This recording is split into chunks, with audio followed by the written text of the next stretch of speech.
I came here several times with my father when I was little, but Here we I are. stopped eating here as often after growing up. I hope the food here will be to your taste. Oh, don't worry. We haven't eaten at a hotel like this in a while. Paimon's getting excited already.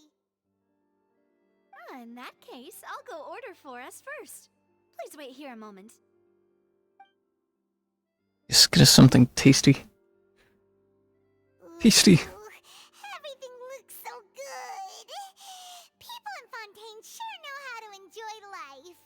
I just ate. Now I'm hungry. Of course. Go ahead, try whatever you like. If the food's good, I'll make a group reservation for the rest of Spina di Rosula next time. Paimon's just gonna eat it all. And if it's not? Well, then I'll still bring everyone. Albeit with only one dish per table. Stream is going good. Is the audio good? I can't really tell.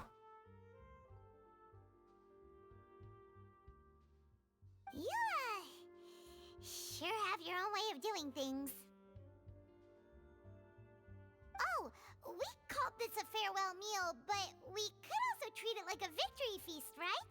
We did just win that case after all. Certainly worth celebrating.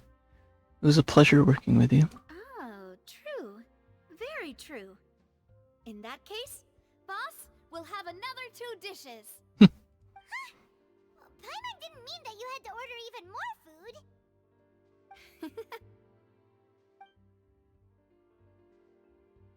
Speaking of cases, do you think that the mastermind behind the serial disappearances will get caught soon now that this has all happened? Well, we've certainly taken a big step forward, but I feel that's about it. We know that there's an organization that means to dissolve these young women, but we still don't know what they are really after. If it hadn't happened right in front of us, Paimon wouldn't have ever believed that a person could be dissolved like that. Yeah, that's kind of crazy. I'm interested to figure out what that's all about. Right? Yet it was because this was such a preposterous notion that the investigation could never really move forward before. Ugh. If only that guy could have finished speaking! We were so close to hearing who was behind it. In such investigations, even the smallest step can seem like a yawning chasm if the trail of clues is cut off. To be honest, I don't have high hopes for any follow-up that the authorities might conduct. It's not that I don't have faith in their ability, it's just that a different perspective is required in some matters. It's easy to guard against and deceive a single narrow perspective. A shift in thinking is required at such times in order to produce a breakthrough. Which is exactly why the Spina di Rosula exist. Those highfalutin folk are not all-knowing. That's why we Highfalutin? exist. To see What kind of word is that? where filth falls through, where their watch fails them. That's the kind of problems we solve. Seems Paimon thought things were simpler than they actually are. It's all right. Well, this was supposed to be a farewell meal, so I doubt you have further interest in this business, right? Where's Malus and Silver? Why didn't they come? Let's talk about something else. Like, what are your future plans? We wanted to ask the Hydro Archon for some information, but we haven't had much opportunity to do so. That's true. We didn't have a Yeah. chance to speak to her after the trial ended. It didn't really seem like the right time or place to do it anyway. I don't think she really likes us so far. I see. So, your primary objective, which has been foiled so far, was to have a chat with the Hydro Archon. I've heard that there's a long line of people waiting to meet Lady Farina. I suspect you'll be waiting for quite a while, considering that you missed your chance today. Yeah, we've heard that she's super popular here in Fontaine, and that it'll be tough getting any of her time. Well, would you consider some more, unique ways? Perhaps even methods of, let's say, questionable legality? Questionable.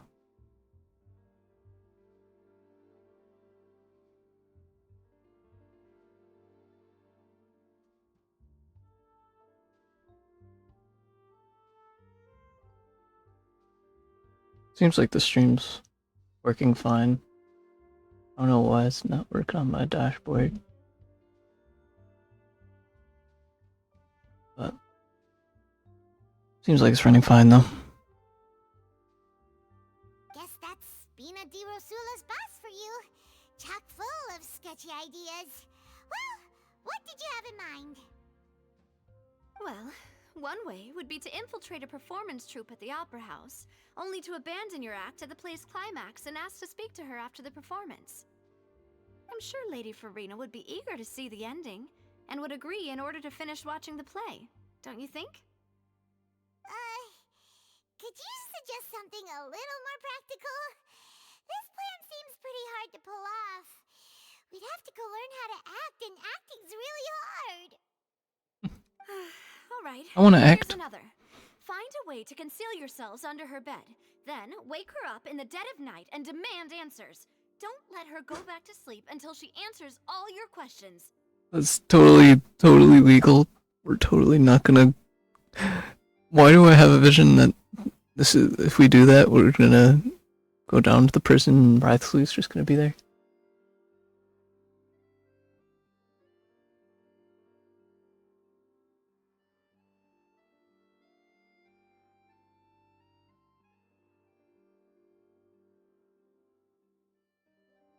Yeah. I'll let you know if I need anything, Slash. Thanks for the offer. I will consider it.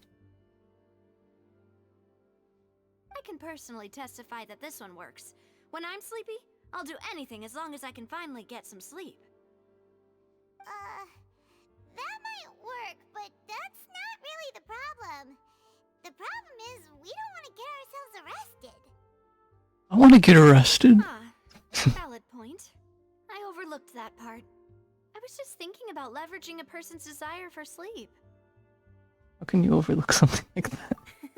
All right, no more joking around. Perhaps you could... Oh, I don't know.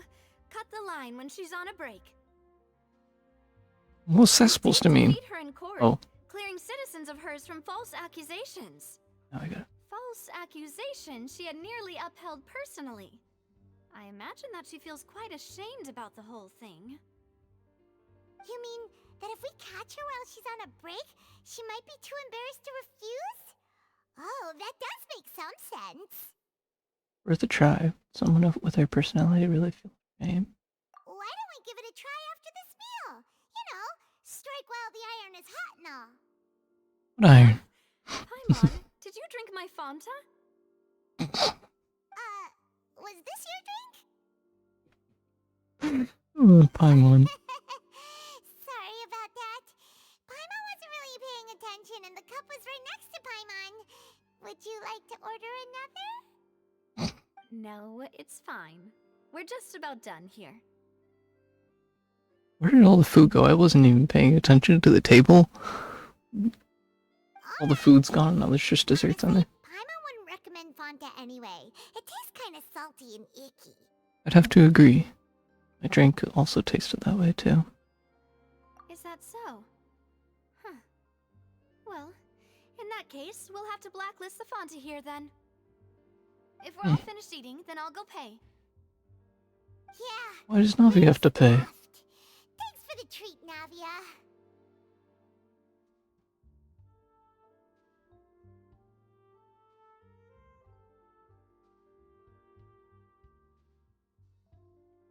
I can share my Discord tag with you.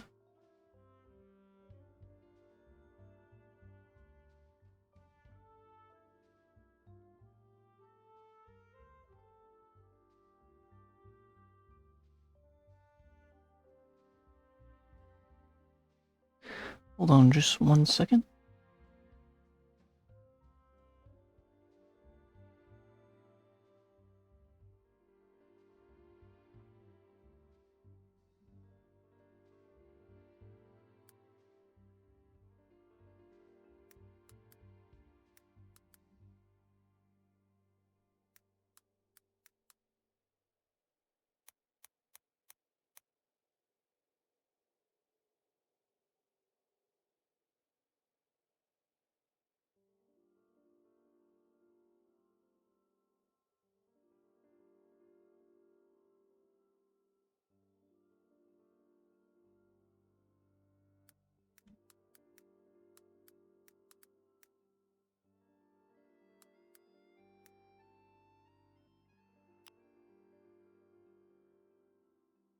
I think I sent it to you, so.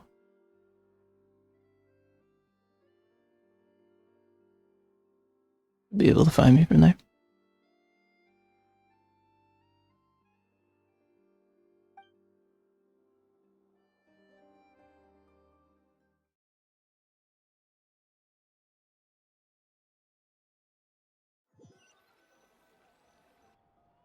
Oh, so full. Paimon can barely float anymore. You could try walking, you know? Try floating a little lower. Nah, that would be so normal. You know, like you. So we're normal. Okay. As for expenses this month, we're left with... Huh. Hey, Navia, what are you doing over there? Did I catch that? Okay.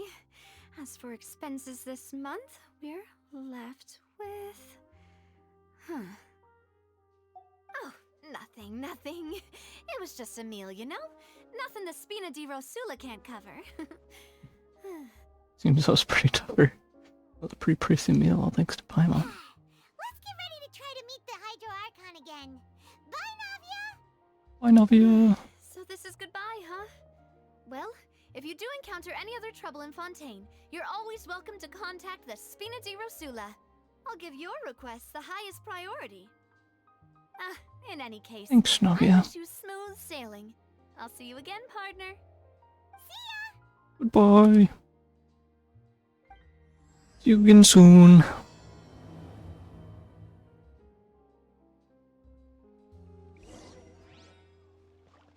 Go to the Fountain Plaza in front of the Opera House.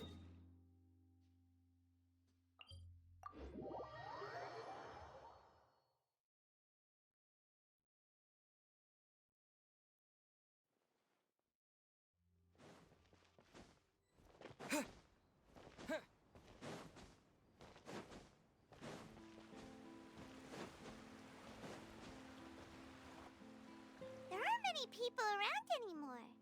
Looks like that boat we took to Araneas might have been the last one. Vache. Voices. Hmm. Voices. Looks like we're back here again. Huh? Traveler? Are you hearing voices again? Yes, and it's clearer than it was during the day. Oof. That's kinda spooky. Are you sure we don't want to come back in the morning? Vache. Vache. What's Vache? Hey, why are you still walking towards it? There might be something nasty in the water. And feel strong emotions. Things are getting a little blurry. Huh? Hang on. Paimon can kinda hear a voice. It's calling for Vache, right? Hey, traveler? Stop walking! Come on, wake up!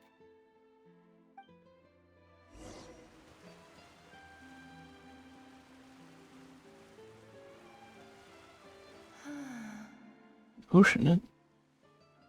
Where is this? Vache. Are you my dear Vache? I sent it to you in a whisper, so. You should get it. No, wait. You seem to be someone else. Do you know Vache? Do you know where my love is?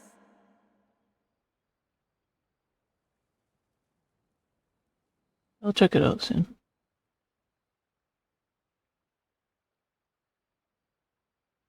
Maybe after the stream.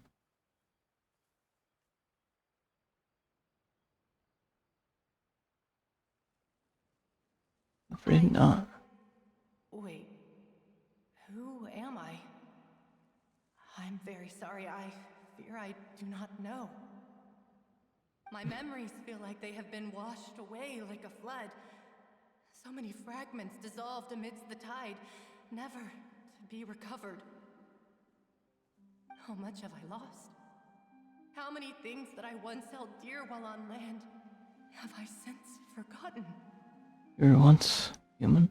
Yes, that is what I was once. But now, I am but the consciousness of one who has lost their form. Lost your form? I do not know how I came to be like this either. I only vaguely remember being covered in light blue water, and then all grew dim. Hey, Blue Water, could that have been... She be one of the girls who was dissolved?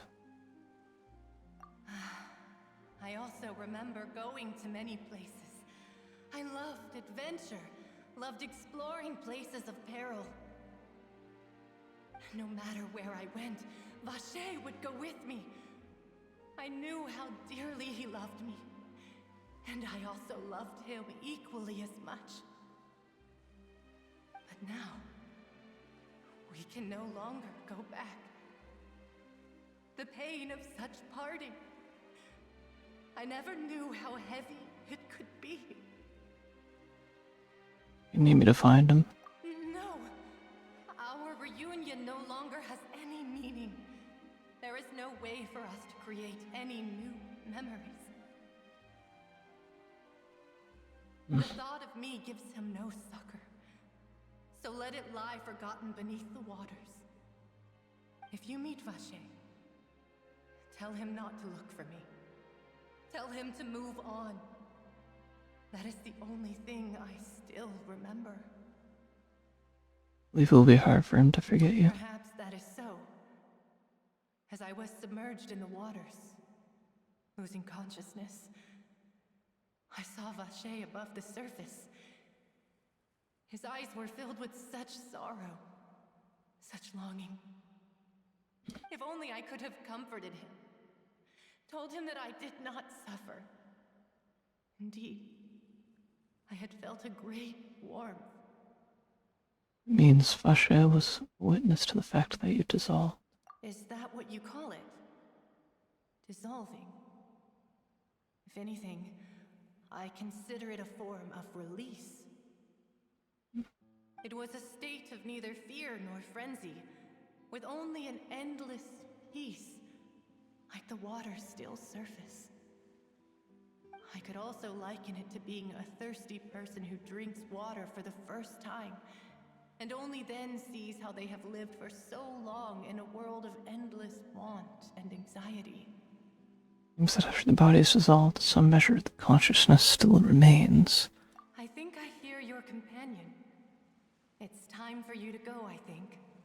That Paimon? Right, I wonder how much time has passed in reality. Farewell, then. I am glad that you were able to sense my presence. Remember, if you see Vacher, tell him not to seek me out any longer.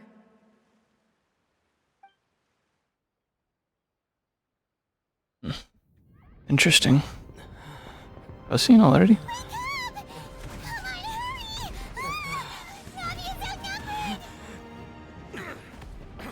What is going on?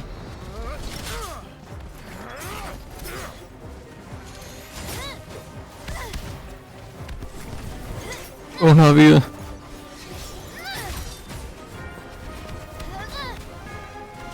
Someone's out! Look out!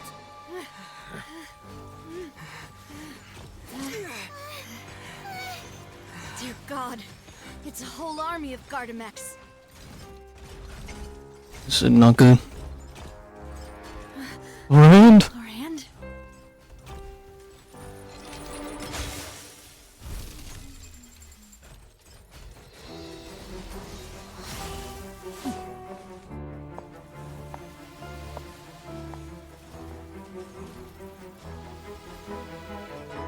Quick, now's our chance!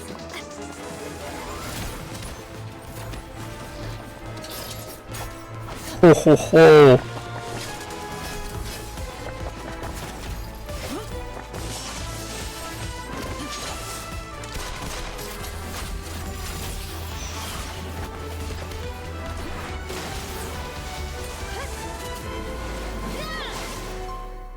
She's insane.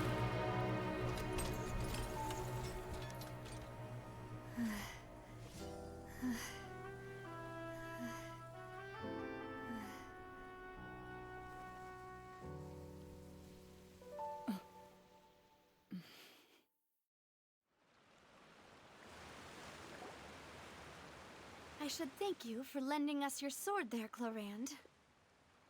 But before I do so, could you explain how you managed to show up here? I followed you. It seemed to me that danger has followed you more closely as of late. I believe that following someone without their knowledge is actually called stalking, is it not? Mr. Callus's last wish was for me to ensure your safety, and I will not betray his trust.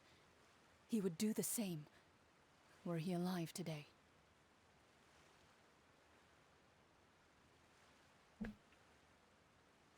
Do not speak of my father! Sorry, demoiselle. I was not strong enough. Thank you for your aid, Miss Clorand, but do keep an eye out for your manner of speech. I believe we all wish to avoid unnecessary emotional harm. Sorry, I did not consider your feelings. Whatever. What else do you know? How did you come to the conclusion that I'd be in grave danger? I doubt I know much more than you, but I believe that the mastermind behind the serial disappearances is very powerful. Your performance tonight will almost certainly attract their attention. I'm sure they've known about me. To be honest, I'm shocked it's taken them this long to act against me. And what about these Gardamex? I thought only those associated with a Maison Gardiennage could control them. None of these mecha have serial numbers. I was sure to check a moment ago. They are not the ones used by the authorities to enforce the law. I can only conclude that some powerful or wealthy party must have obtained them via illegal means, deploying them as a private force of sorts. What? Your point being that they're out of Spina di Rosula's league, then? Yes. Be careful, and do not act rashly. I will continue investigating no matter what. We will bring the truth to light. That's my father's true last wish. Regardless, thank you for your help today, Clorand. But if you get any ideas, tell me first. I don't much appreciate being followed. I do not think that they'll strike again anytime soon. So I shall stop following you. Good day, all. Thanks, Clarend. Right. I suppose that's the best news we've gotten today. It was epic. Mademoiselle, I believe that Miss Clorand was being sincere with you. If we tried, we could attempt to thaw relations a little. I know, she's... What just happened? Who was that? Oh, thank goodness! Paimon thought we were done for! Those Gardamex came out of nowhere while you were unconscious, and Nadia and her gang saved us! Oh, and there was that champion duelist named Clorand who came out to save us too! We got lucky there. Paimon probably couldn't have fought them off otherwise. Oh, so you're a fighter too now? Paimon? Thanks for the rescue, Navia. Oh, come now. Forget all that polite talk. That wasn't really a farewell meal we had back there. Not for me, anyway. In truth, I hope that every meal we have together shall be a victory feast. As such, we're still partners. There's no need to thank me. It will take 50 years for me to match Demoiselle's magnanimity. If it were me, I would have joined the Spina di Rosula on account of her goodwill long ago. All right, you two. That's enough. Actually, Navia, how did you know that we were in danger? You sure did show up in the nick of time. Well, to be honest, you're the one who tipped us off, Paimon. Huh? Really? Paimon contributed somehow? Ooh, Paimon's even more amazing than she thought! Yes, all thanks to you grabbing my drink by mistake. How did that help? After we parted ways, I was on the way back to one of our bases when I suddenly thought of what you said. That the Fanta tasted kind of salty and icky. Do you mean that? I thought it tasted strange as well, but I couldn't be sure. Fanta only comes in sweet flavors. So how could it have tasted salty? The color of the drink, if I recall, had also been a bit off. So the Fanta had been spiked with water from the primordial sea?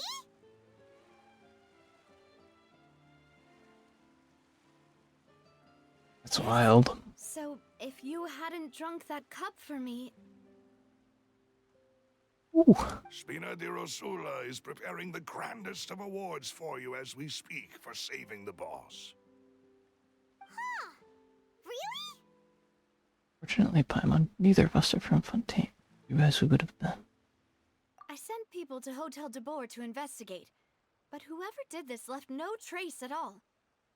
That's when I figured out that you might be in danger, and hurried here as quickly as I could. But why would they go after us too? All we did was defend Linny in court and help clear his name. Ugh, now we're caught up in this mess too, aren't we? Well, you did foil a plan that they were probably pretty proud of, and almost got their name in the process.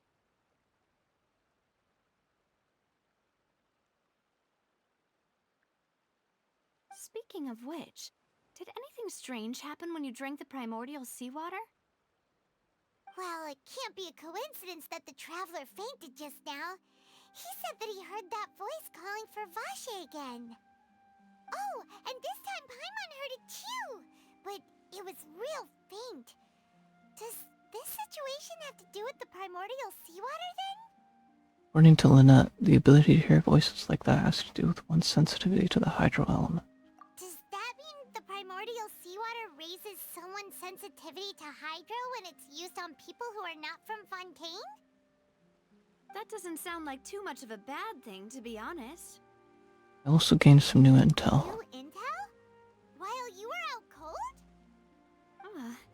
Well, let's hear it, shall we? The voice in the fountain belonged to one of the missing women. A person named Vache was a witness when she dissolved. Oh, that is important. Good lead. Tell everyone about what happened while you were connected to the ocean's Vache? consciousness. That name doesn't ring a bell. I suppose he hasn't stepped forward as a witness in court lately. Since he saw that young woman dissolve, he was at least at the crime scene. It's time to find him. Or any information regarding people dissolving in the primordial seawater. Could he have been threatened? If he's still alive, we should try searching for him. Yes, thank you. This is very important information indeed. We will continue to investigate. Alright, partner. By we, you mean us too, right? Oh, you mean you'll help us investigate? Well, you did say that Sure. our farewell meal didn't really count. That means we're still partners, right? And besides, we're in this now whether we like it or not. You're not gonna let those people who targeted us get off the hook so easily, are you, Traveler? Messing with us will cost them. This will prove to be their biggest mistake.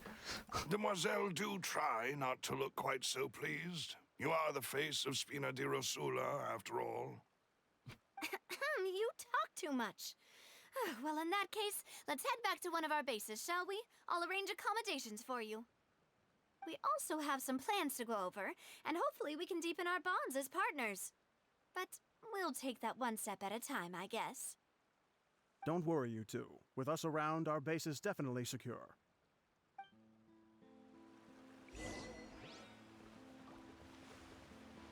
Go to the Spina di Rosula stronghold.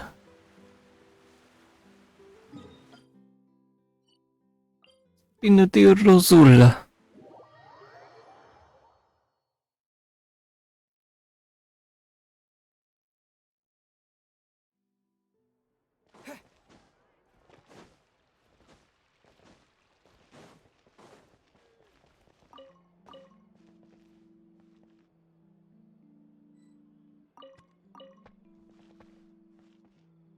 You might be lagging.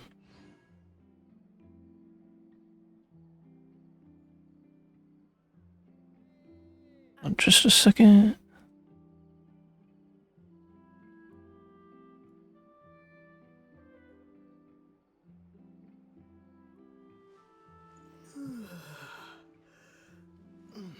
There's a download going on. It's Probably was lagging a bit. Screen blurry? Probably why the stream wasn't working that well either.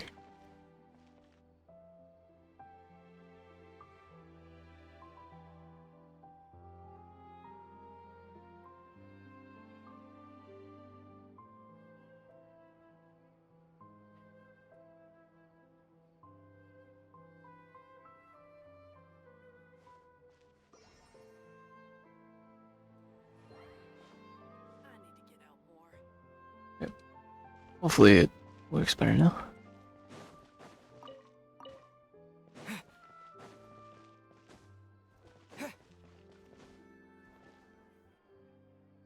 It's right up ahead, but let's make sure we weren't followed first. I've been keeping watch, Demoiselle. I haven't spotted anyone suspicious thus far. Huh, very good. But let's not let our guard down for now. I shall find rooms for our respected guests. Thank you, Malus. Now, let's continue, traveler. What are the accommodations Navia arranged? What is this?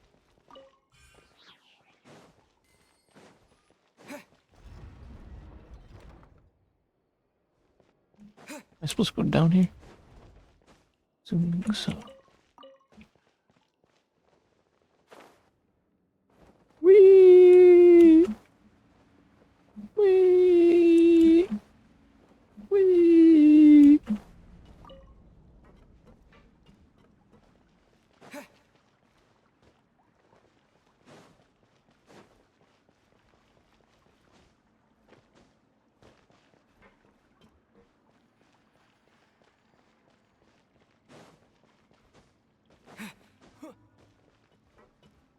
I think I've been to this place before. Pretty creepy.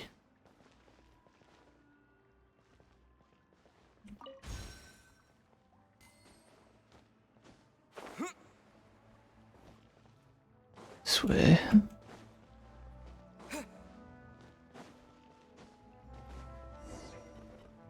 To Malus.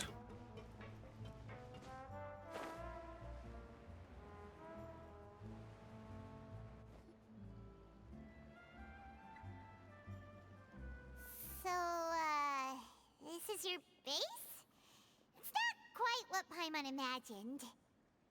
Your accommodations have been arranged. Under the present circumstances, I can confidently say it's the best we have. Thank you. Well, so much for my expectations. Well, our funds have been a little tight lately. After all, we don't allow illegal or unethical profiteering. In fact, our funds often come from citizenry who support us. Seems like it's tough times for everyone. But if you have the support of the people, that does sound like it's worth it. To be honest, our financial situation was a lot better back when my father was in charge a few years ago. I'm afraid I'm not quite his equal. Your father... he was the previous boss of Spina di Rosula, right? How did he... Demoiselle, if you'll allow me to explain. No. I'll explain it myself. I suppose I couldn't run from this topic forever. And as partners, this is something I hope they can understand. My father's name is Callus. Yes, the same one they call Callus the Unfaithful in the streets. 3 years ago, he was accused of murdering his own friend. But he chose a duel to defend his honor instead of standing trial. He died in the duelist's ring. Oh no. But I do not believe my father was a murderer. I'm sure he was set up. At the time, I believed that if he only stood trial and was duly investigated, something amiss would crop up and prove his innocence. But strangely, he not only requested the duel himself, but rumor has it that even after being seriously injured, to the point where he could be deemed as having lost the duel, he refused to surrender. determined to die in the arena. 3 years later, I still don't understand why he did that. How could he protect his honor if he's dead? If anything, he gave up his chance to defend himself. Does seem quite odd. Do you have any clues as to The why? closest piece of info I have is that my father had been investigating the serial disappearances case at the time of his death. Ah, so that's why you're so determined to get to the bottom of that case. That's right. I've also tried to investigate the murder my father was implicated in, but I haven't found a single new clue in my countless reviews of the investigation records. However, I believe that if the murder case is related to those behind the disappearances, they must know something. I must know what really happened. Was my father coerced? Framed? Even if he really did kill his friend, I must get to the truth.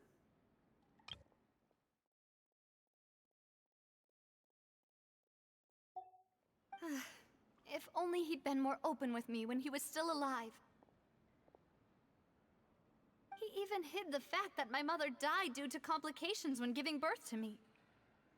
And now, here I am investigating his death. You really are a handful, aren't you, Papa? The truth for the sake of your family. Quite alike in this regard. Demoiselle, please, if there is anything I can do, anything at all. I also will never believe that Master Callus murdered anyone. There are none whom I respect more than the two of you, Demoiselle. Master Callus did so much good in life, yet all it took was one murder case for him to be dubbed Callus the Unfaithful. Even our supporters decreased greatly due to that incident, hence our strained finances at present. Wait, if Callus was such a good man, wouldn't people at least be a little suspicious when he was accused? No. You'd think. Perhaps people just revel in that kind of drama. It's not something exclusive to people from Fontaine, really. Everyone's like that. People love watching the evil turn over a new leaf, but they also enjoy watching good people fall into an abyss from one slip-up just as much. But how could... never mind. If Callus was really falsely accused, we have to find the truth. He didn't deserve to have that happen to him. There is one other thing. Master Callus's opponent in the duel was Ms. Clorand. I figured that as much. Oh, her? Well, then, isn't that as good as saying that she was the one who killed him? No wonder the mood was a little strange between the two of you. Yeah, that's not the sort of thing that you can just let go and move on from. Ms. Clorand has always placed great emphasis on the honorable nature of the duel. If her opponent doesn't yield, she will not stop either.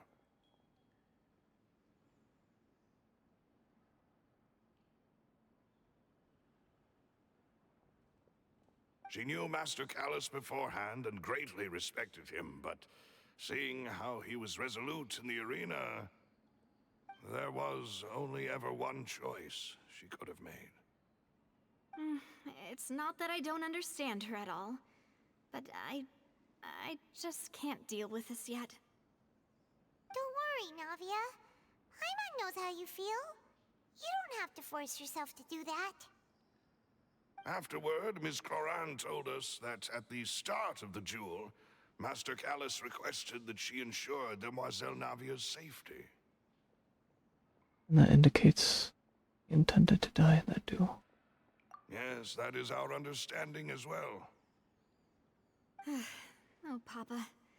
What madness drove you to ask the person who killed you to take care of me? All right, anyway, that's the information I wanted to share with you. Even if it did sound like I was just complaining towards the end. No, it's alright. I understand how important this is to you. Thanks. You two should go and rest. This was quite a day after all. Please. Of course you are, relax and Paimon. get some sleep. We will You'll always make sure be. you rest soundly. I have a feeling it's not gonna go as well. Whether it be responsibility for Spina di Rosula or Master Callus's death, it all landed on Demoiselle's shoulders so suddenly. This won't do. I must become stronger.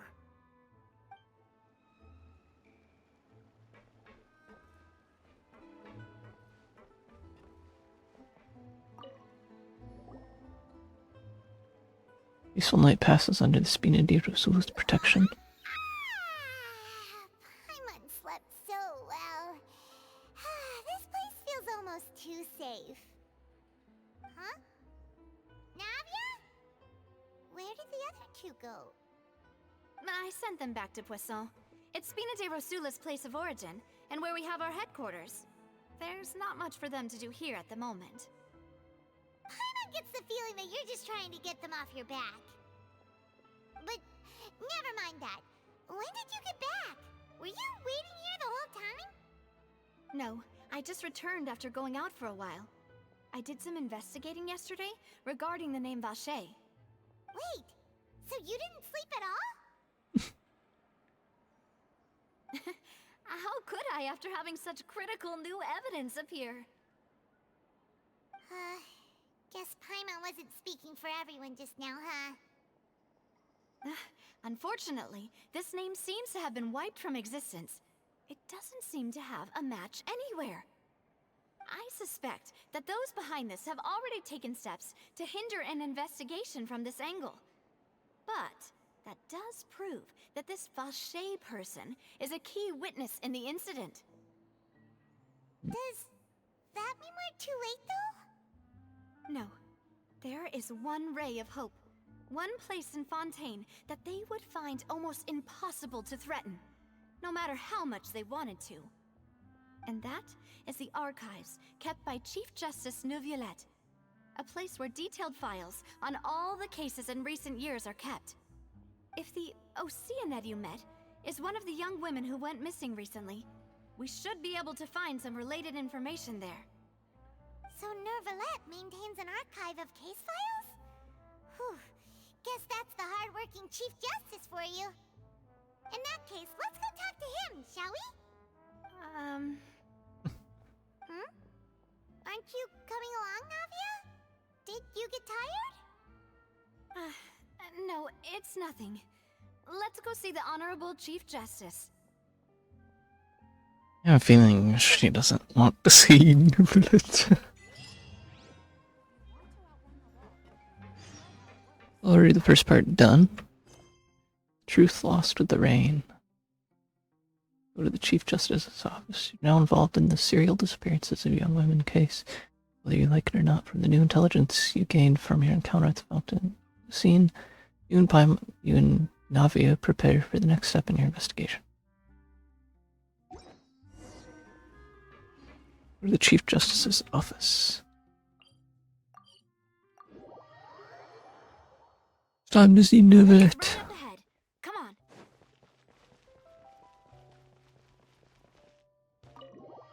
To the Palais Marmonia.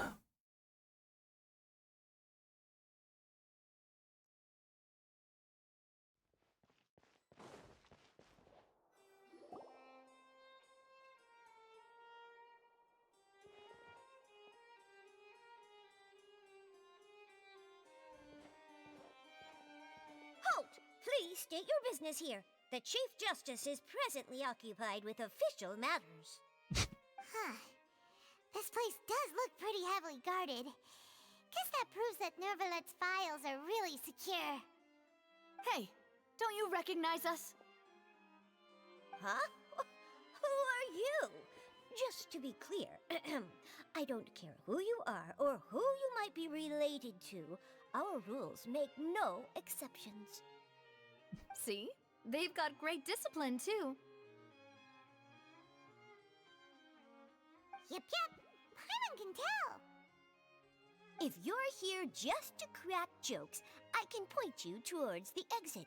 Unlike some, we're busy, so please leave if you don't have a reason to be here.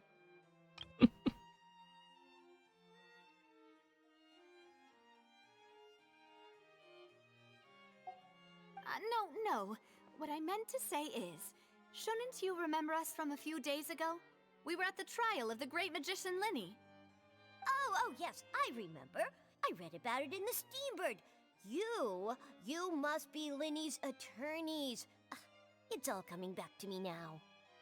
We're here today to report and archive some information on a follow-up case. Huh. Is that even a thing? Of course. Don't worry. We're here on official business. You can trust us. Huh. Is that even a thing? All right then, I'll let you through. The Chief Justice is just inside. Ah, thanks so much.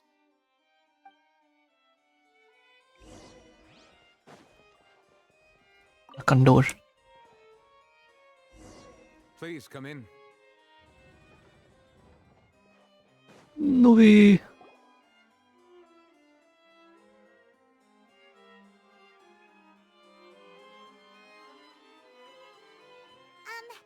Sorry to barge in, Monsieur Nervalette. We only lied to get in because we didn't know any other way. It's all right. Please let me know how I may be of assistance to you. So you're not mad at us? We're looking for a man called Vacher. He may have been an eyewitness in the serial disappearances case. If we can find him, we may be able to unearth some key information on the case. Ah, I see. In that case, please wait here a moment while I browse through the files.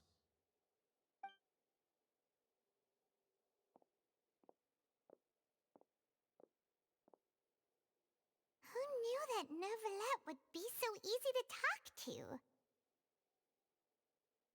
That's why he's Chief Justice.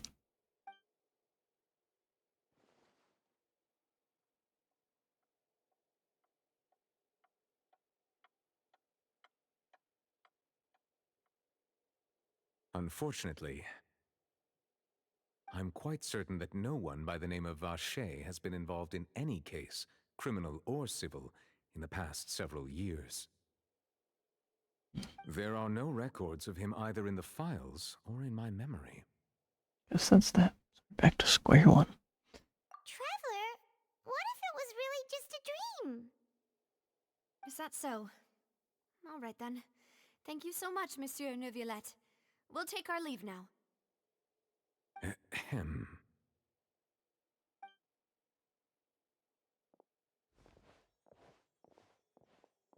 Miss Navia, I can understand how you feel.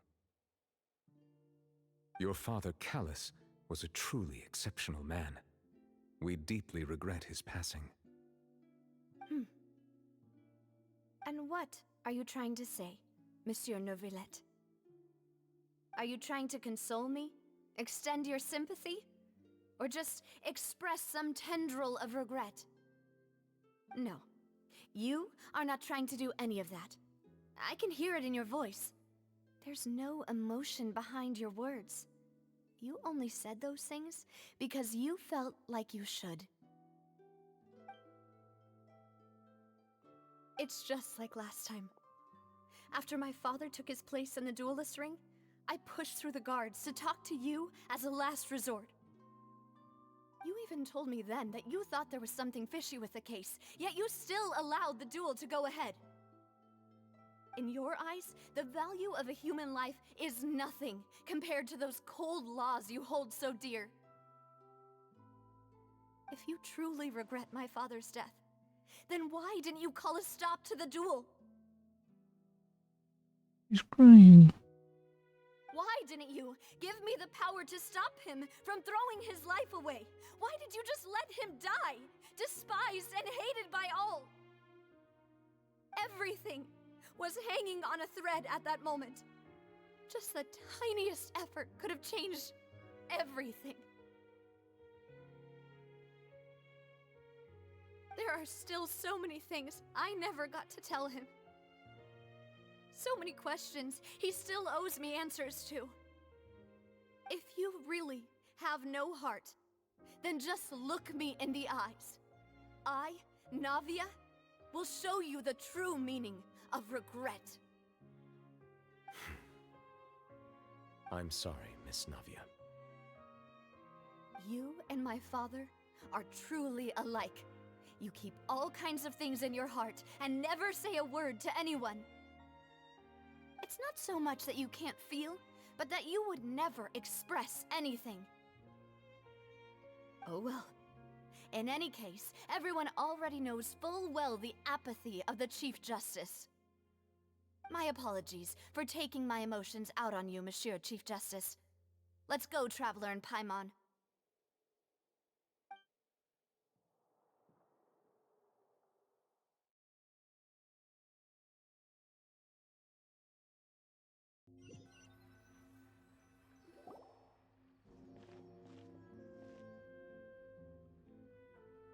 Can definitely feel the emotion there. Navia, are you okay? I'm fine. No, you're not. You're not fine. Rain. It's raining. You're right. Wasn't it still sunny when we went into the building? And there shouldn't be any active trials today. How strange. Now that I think of it, on the day my father was convicted of murder, it was also raining. Rain. What is it? Did you think of something? Your father's case, was he outside when it happened? Yeah, he was outside. It was uncovered and the rain could fall there. Why? Do you think the rain could have affected the crime scene? That thought has occurred to us before. We've even expanded the search area to try to account for that, but didn't find anything of value. There was something you didn't know at the time. Oh? Wait. You don't mean... The fact that people can be turned into water. So you're saying that the true murderer could have been turned into water? And then got washed away with the rain? Yeah, and if that's what had happened, then no one would have believed your dad, even if he explained what he saw to the authorities. I really think I found a true genius for a partner. You're completely right. How did I not connect the dots earlier? All right, let's go to Poisson. With this new lead in mind, we'll get to the bottom of my father's case for sure. Yeah, we're gonna make progress for sure this time. Do you want to go with me now? Or do you want to head over by yourself later? We should go while the idea is still fresh. You can go first, I'll join later. Then I'll wait for you at Poisson.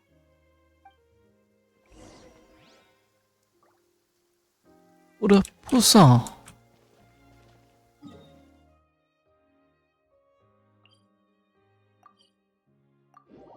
What is this place? I don't think I've ever seen it.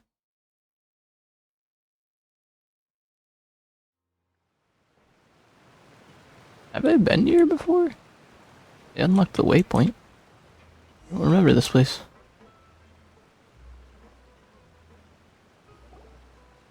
Whoa, what a huge ship! Why would a ship be anchored at a place like this?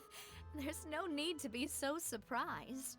While it may look like a ship, it's actually Spina di Rosula's headquarters. My father was the one who asked for it to be built like this. Perhaps our taste in exterior design is the only thing we occasionally had in common. A gigantic and glamorous ship embodies discovery, opportunity, ambition, and conquest. It symbolizes Spina di Rosula's bright and limitless future. I think I'm starting to get why you like it. And Paimon thought you were bluffing when you said Spina di Rosula had a glorious past. Paimon was confused why a group with such a history would live in the sewers. But now that Paimon has seen this ship for herself, she's been convinced. Well, Poisson is where Spina di Rosula began, after all. It's our main base, our home.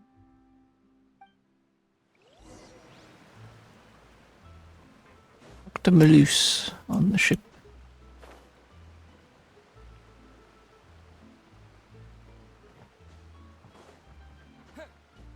Water jet!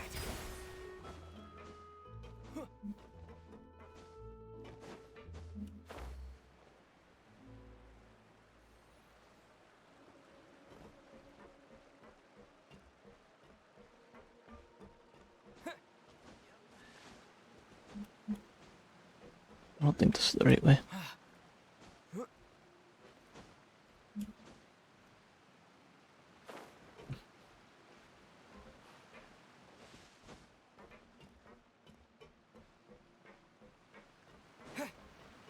Oh, I see.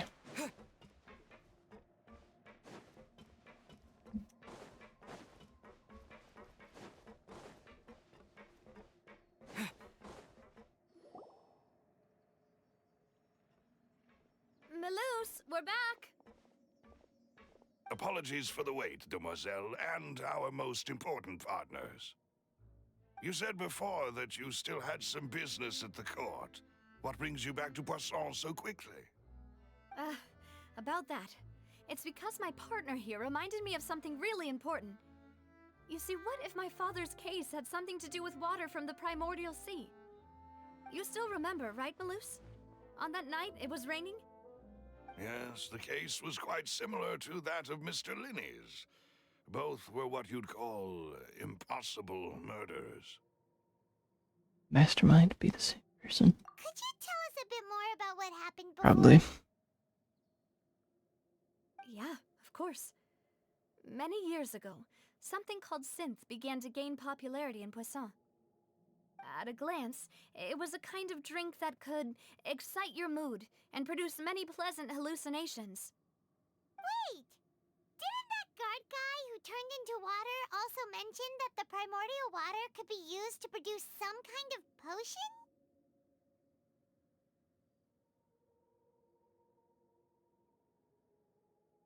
Yes, he did. Considering what we know now, it's almost certain that synth is created using water from the primordial sea. If you drink synth for an extended amount of time, you'll suffer many side effects, such as losing the ability to focus or control your emotions. And if you were to stop drinking it completely, you'll experience flashes of paranoia and anxiety while lacking energy to do anything. It's an extremely dangerous substance. As he oversaw Poisson, my father was compelled to put a stop to synth abuse and called for a complete ban of it. Boss's uncompromising attitude incurred the synth vendor's wrath, but no matter how much they threatened or bribed him, he refused to yield.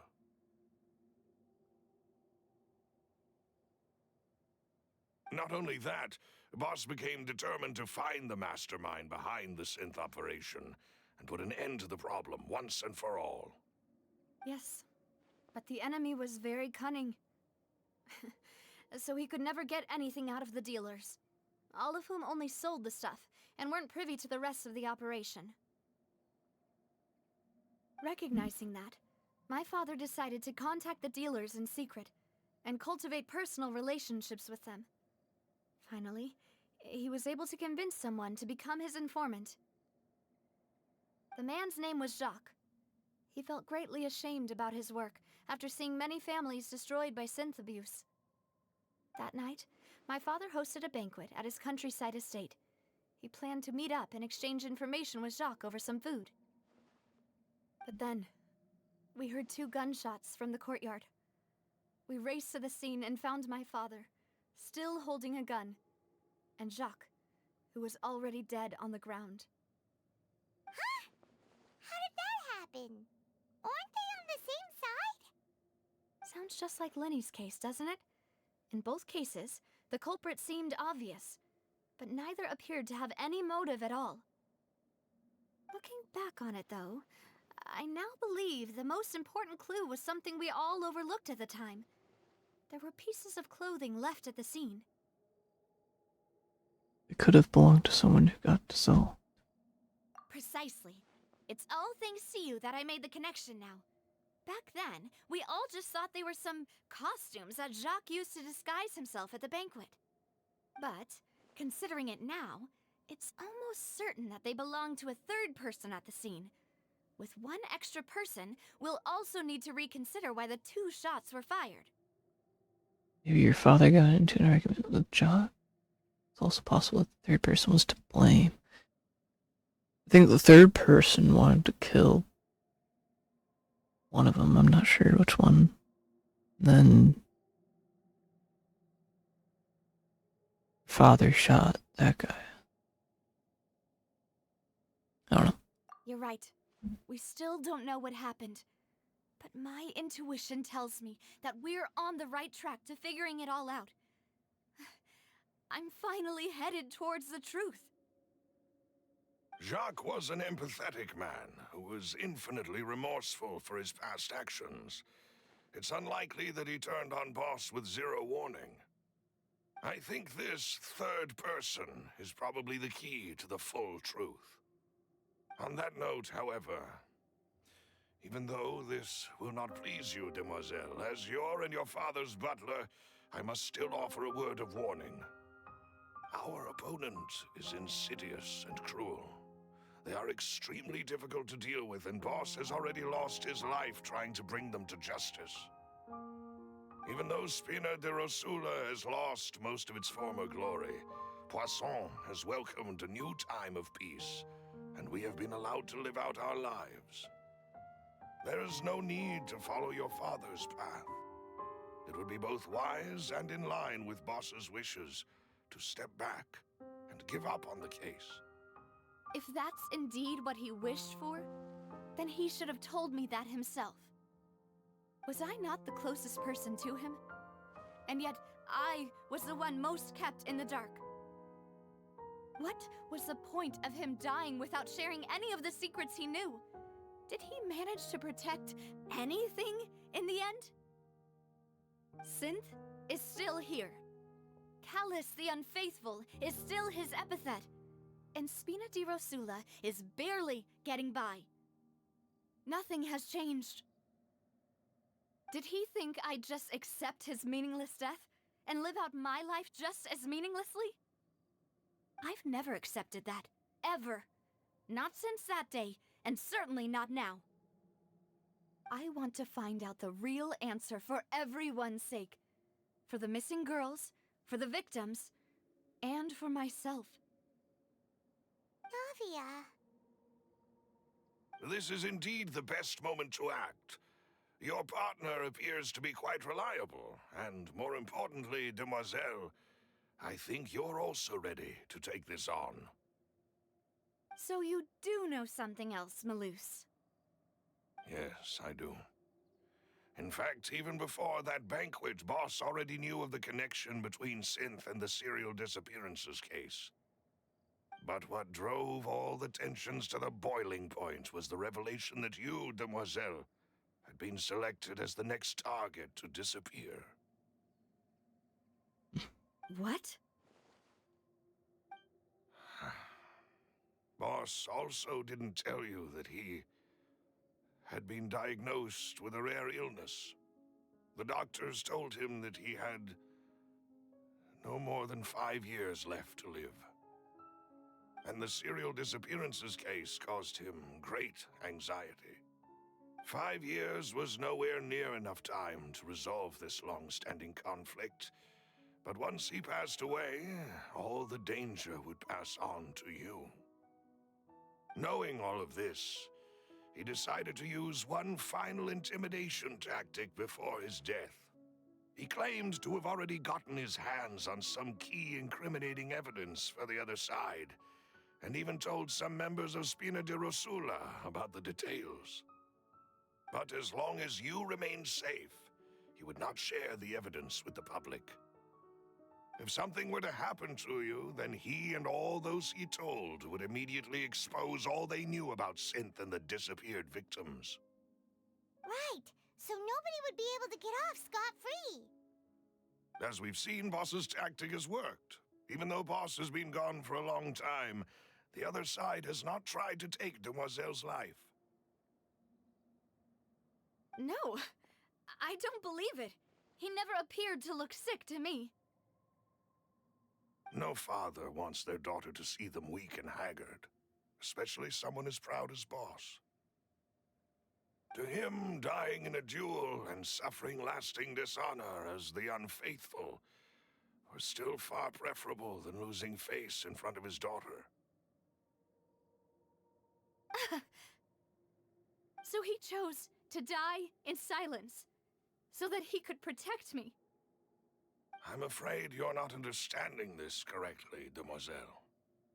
What Boss wanted to hand to you was not a parasol, but a sword. If Boss's spirit could hear you telling me that you want to find the answer for the sake of everyone involved, I'm sure he'd be extremely proud.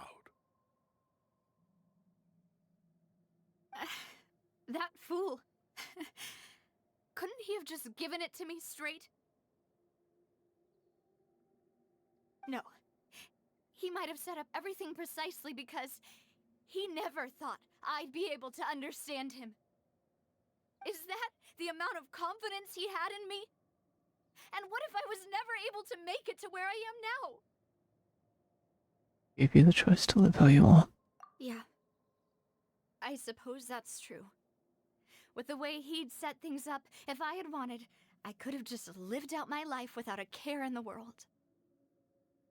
But thankfully, he rarely talked to me about complex matters, and thus understood little of me as a person. In this case, he really didn't need to give me an easy way out. Huh. Malus, what was the key evidence that he shared with you? It's the location where synth is produced. Essentially, it's the enemy's headquarters. When he was threatening the enemy, Boss didn't share the specifics of the incriminating evidence he found. But if you want to use it against the enemy, you'll still have to take several things into consideration. Why? If we know where the place is, can't we just go storming in? You mustn't forget that we're fighting against a mysterious and dangerous organization that's been in operation for decades. There's no telling what might be lying in wait at their headquarters. We also have no idea what kind of evidence we may be able to find inside, nor what people we may be able to capture. But a single visit to their headquarters would be tantamount to a formal declaration of war. The worst case would be that we leave empty-handed, but also open ourselves up to full retaliation. Then, in that case, why not work with the Fontaine authorities? Well, you saw one of them dissolve during Mr. Linney's case. We have no idea just how thoroughly they may have been infiltrated.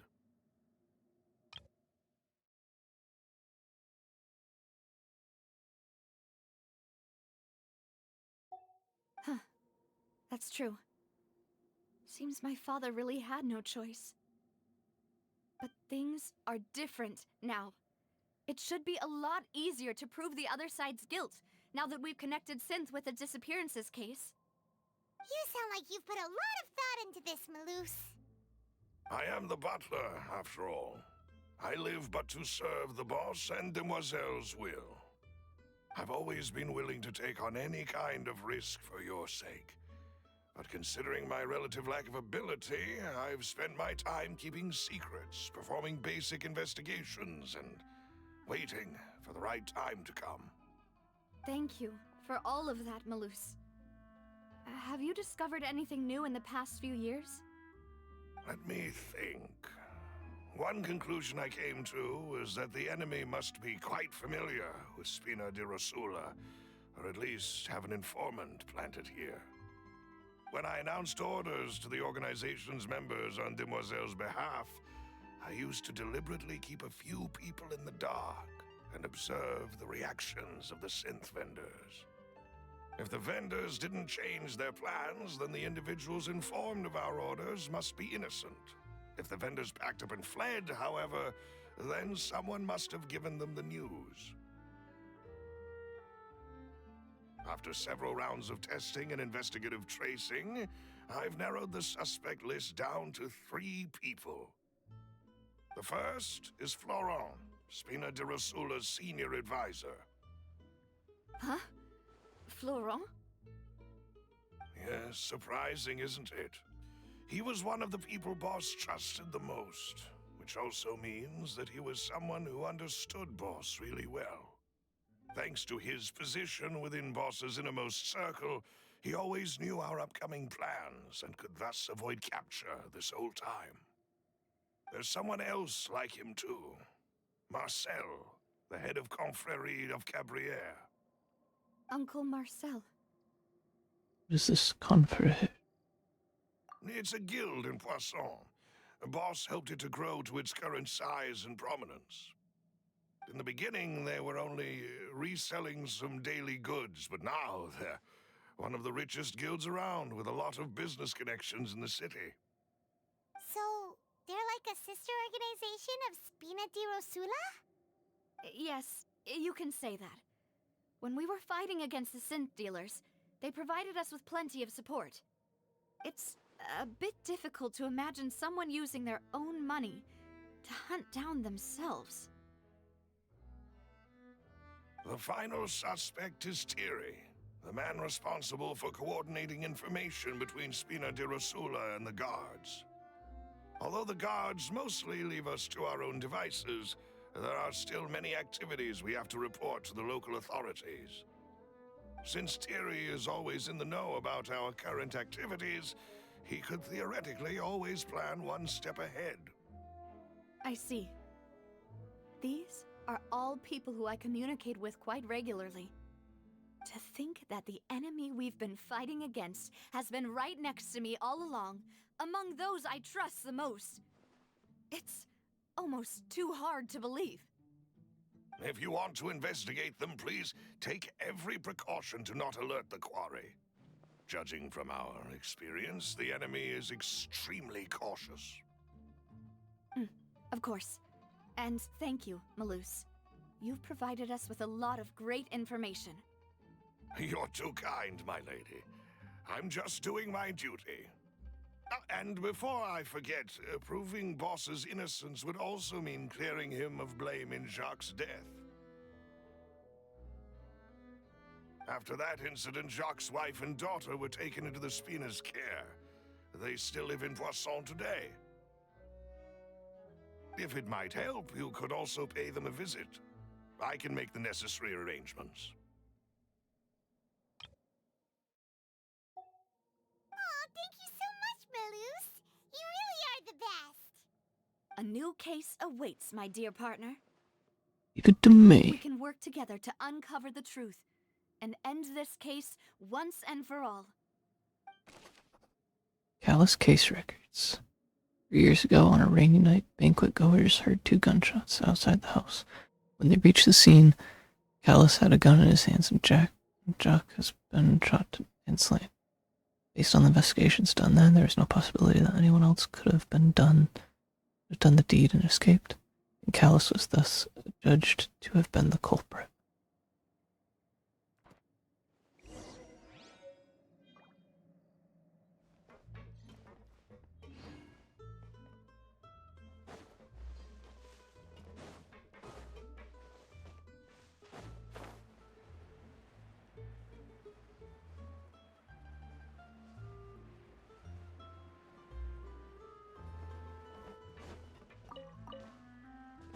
Rit.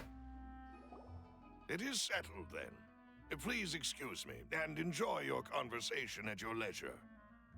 Thank you for arranging everything for us, Malus. Excuse me, miss. Do you need anything from us? Oh, Hey, Navia's all quiet. This isn't like her at all. Let's not bother her for I'm now. sorry that I only came to visit after all this time. After what happened, I didn't know how I was supposed to face the two of you. Ah, if it's about that, there's no need to apologize. After my husband died, Spina di Rosula sent us a lot of mora and support. I understood your guilt and apology to be genuine. But aren't all of those things nothing compared to the loss of Jacques? I can understand the kind of pain that comes with losing a father so needlessly. You don't understand at all. I didn't know how to face you, because I didn't know what I could possibly bring as a consolation gift. I know only the full truth could bring closure to you, and to all of us. Mm-hmm. I'm sorry. I appreciate the sentiment, but you don't have to carry all that guilt. On the matter regarding my husband, my daughter and I have more or less found our answer already. Would you mind sharing it with me? I really can't believe that my father could ever bring himself to shoot Jacques. I always knew that my husband's money was earned through others' suffering. He told me countless times that if he could turn back the clock, he would never go into the synth business again.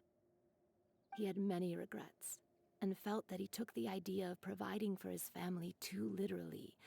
For the longest time, he thought Mora was everything. So when Mr. Callis came to him with a proposal, he accepted it almost immediately. He tried to be as careful as he could, but even so, he was still found out by the higher-ups. They found out about his betrayal? Papa didn't say that exactly, but Papa did tell me that I should never be ungrateful. Before he left that day, he told me that he had no choice. It was only later that I realized it was his final farewell to the two of us. Does that mean someone ordered Jacques to take out Callus? I don't know that for sure, but you could say that's the conclusion I eventually came to. Which is why I'm the one who should feel guilty. Callus had always taken great care of us, both when he was still alive and after he passed away. Even if he fired the shot that killed my husband, it was likely in self-defense. It is impossible for me to hate him for what he had done. But Mama, why is Papa still the bad guy if he did the right thing? Papa always wanted to be a good man, so why did he have to do a bad thing in the end? Well, things aren't always as they seem. You still feel like your papa was a good man, right? Yeah, Papa was a really good man. The best in the whole world. Then you should hold on to that. If a good man had to do a bad thing, then he must have had his reasons. Regardless of whether he left you a parasol or a sword, he must have done so to give you a better life. Oh. Thank you for everything you've told me. I will definitely find the truth. The current state of things is not something I'm willing to just sit back and accept. Thank you. I'm very grateful to hear this from you. Even though your personality is quite different from your father's, your determination when you speak is really similar. You really think so? That's the first time anyone said that to me. Testimony from Jack's family. Jack's family believes that he had struggled greatly with the order to kill Callus. Did Callus act in self-defense, or was there more to the incident? I'll leave my husband's case to you. Thank you, Miss Spina, and Miss Spina's friend. Are you okay, Navia? I'm fine. Don't worry. Let's investigate the 3 suspects next. Florent should be nearby, and we should be able to find Thierry and Uncle Marcel in the city. I'll get myself together on the way, so please don't worry.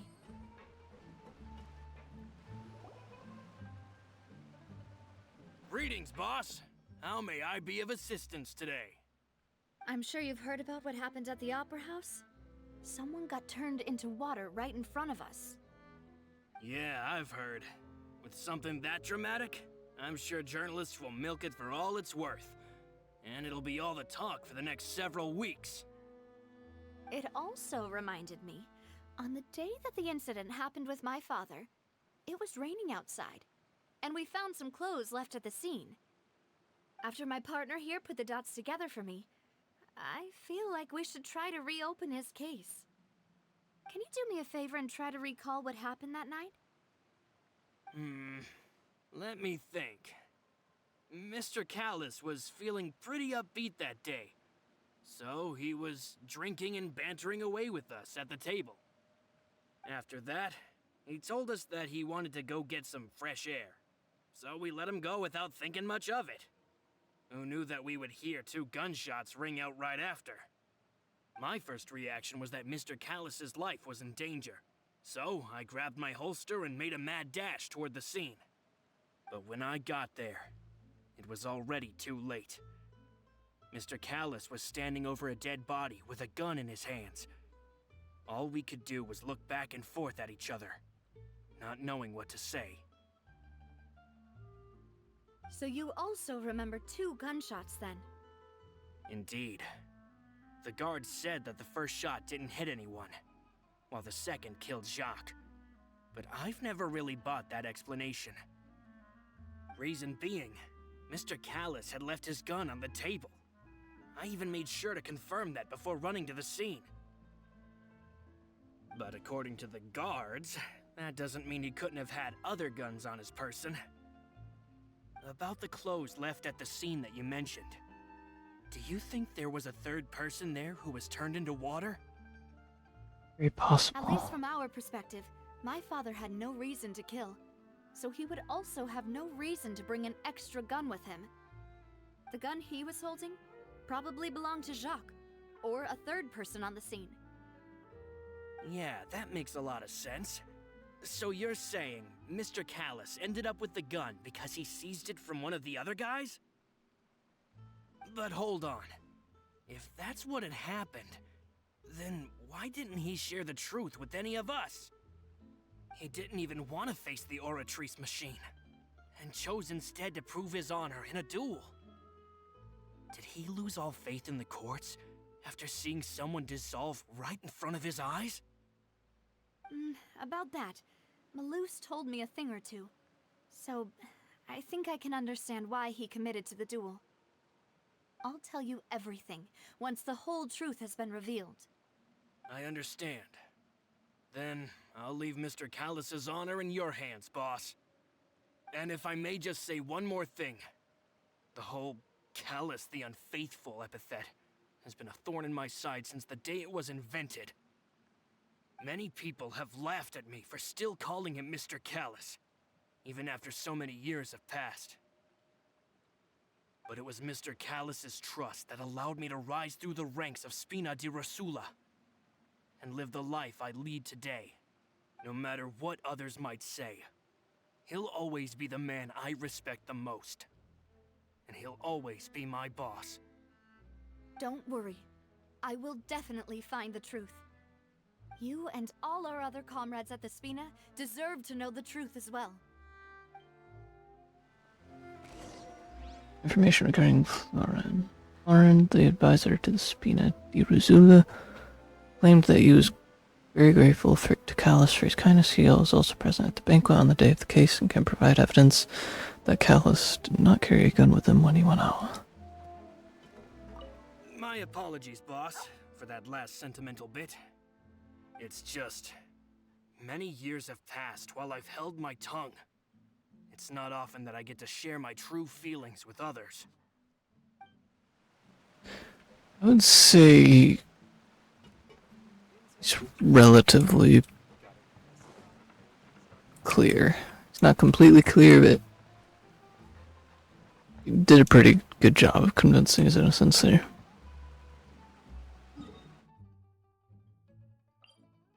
Let's see what the others have to say.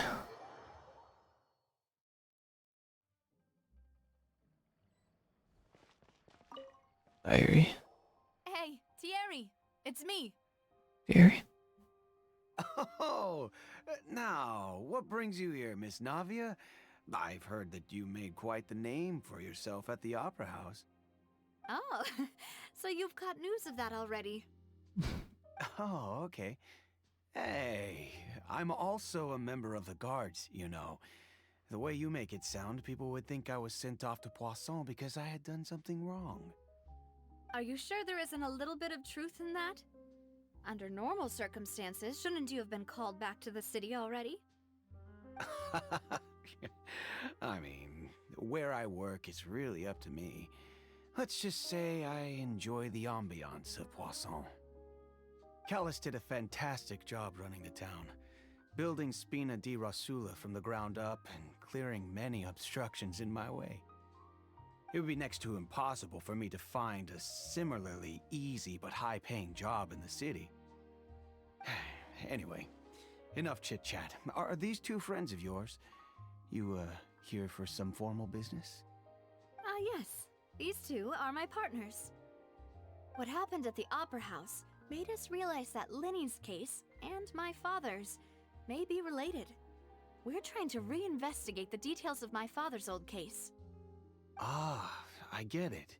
You think there might be more to the case now that we know people can be dissolved into water, right? I was also flabbergasted when I first heard of it. If you want to go through the original files from your father's case, I can help you look for them. That'd be much appreciated. Thank you.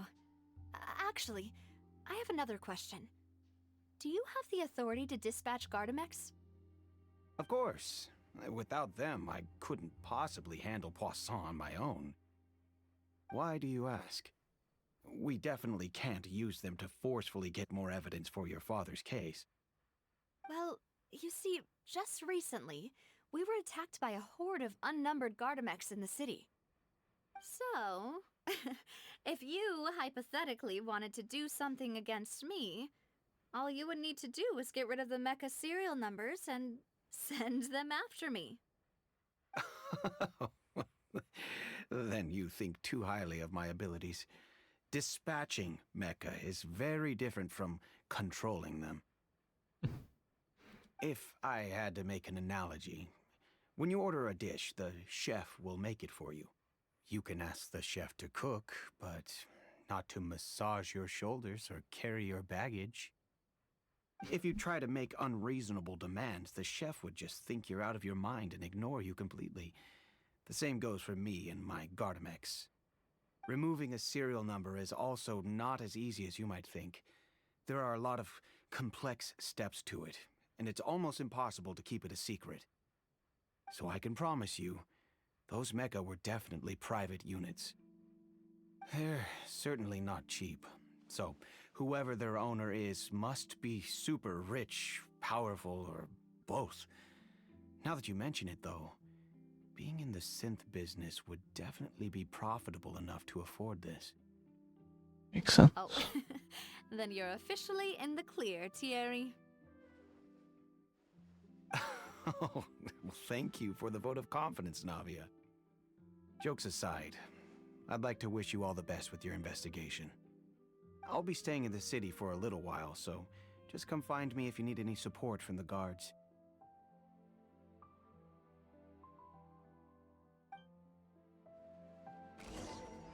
Information regarding Thierry.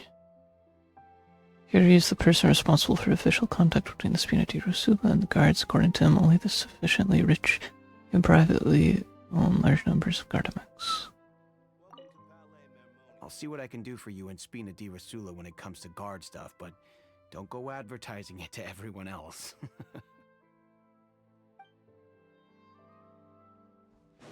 I don't know.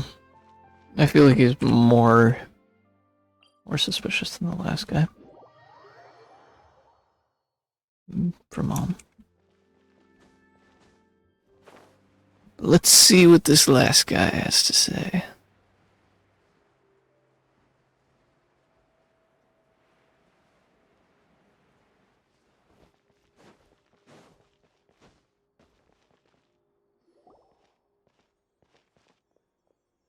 Hello. How may I help you? I'm here to see Marcel. Could you please let him know? You can just say Navia's looking for him. Sure. I will let him know right away. Waiting for a while. Marcel Ariser. Navia, hello. Sorry to keep you waiting. I'm not as young as I used to be, so my legs are giving out a bit. Oh, it's all right, Uncle Marcel. There's no need to stress. I just wanted to talk to you briefly about what happened in the Opera House. I'm sure you saw everything too, right? Yes, I've never seen anything so strange. Oh, you were at the Opera House too? That's right. I went there with Navia to see the magic show. Who knew it would turn into a whole murder mystery? I also witnessed your marvelous sleuthing work. Quite impressive. To beat the Hydro Archon at her own game on her own turf, I can already imagine everyone in Fontaine discussing your exploits over a few glasses of wine. Oh, Paimon doesn't want to become the talk of drunkards. Apologies. It's just how Fontaine is as a nation. Everyone loves drama and theatrics. Uncle Marcel, you've also noticed that other thing, right? The fact that humans can dissolve in water?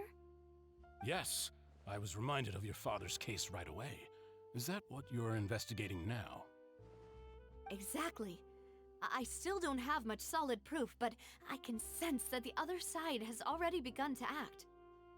Oh, and what makes you say that? We were attacked on Araneus by some unnumbered Gardamex. And there was also an attempt to get me to drink water from the primordial sea. If not for the vigilance of my partner, I probably wouldn't even be here talking to you right now. Oh, you're giving us too much credit. Wasn't it you who protected us? Alas, it seems things are heating up again. The peace that Callus sought so dearly will soon become a thing of the past. But rest assured, Navia, Poisson will always remain a safe haven for you. If you're scared, you can always return there. If anyone dares to lay their hands on you there, the Confrérie of Cabriere will use its funds to the last Mora to bring them to justice. Thank you, Uncle Marcel. But I don't intend to go into hiding. I'm going to strike while the iron's hot. Do you have any new thoughts on my father's case? About that. Sorry, my age is catching up with me, so it'll take me a while to recall my memory. The Confrérie was responsible for that banquet, so I was out and about the whole time making sure things were running smoothly. I didn't even have the time to drink with the guests. Then I heard the sound of a gunshot, and the rest was history. Oh, it's okay. No need to push yourself. We'll ask around some more, see if there are any valuable clues elsewhere. Sounds good. Just let me know if you ever need Mora. All my wealth comes from Callus's patronage and support.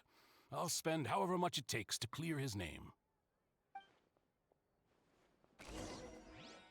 Information regarding Marcel. Marcel is the leader of the Confrérie of Cabriere and was the organizer of the banquet. Years prior, the Confrérie and the Spina di Rosula have always maintained a close working relationship.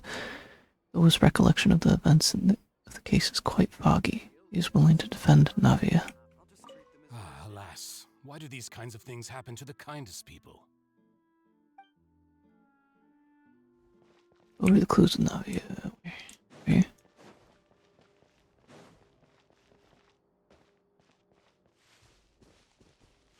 Is it up there? Where am I going? Something's up.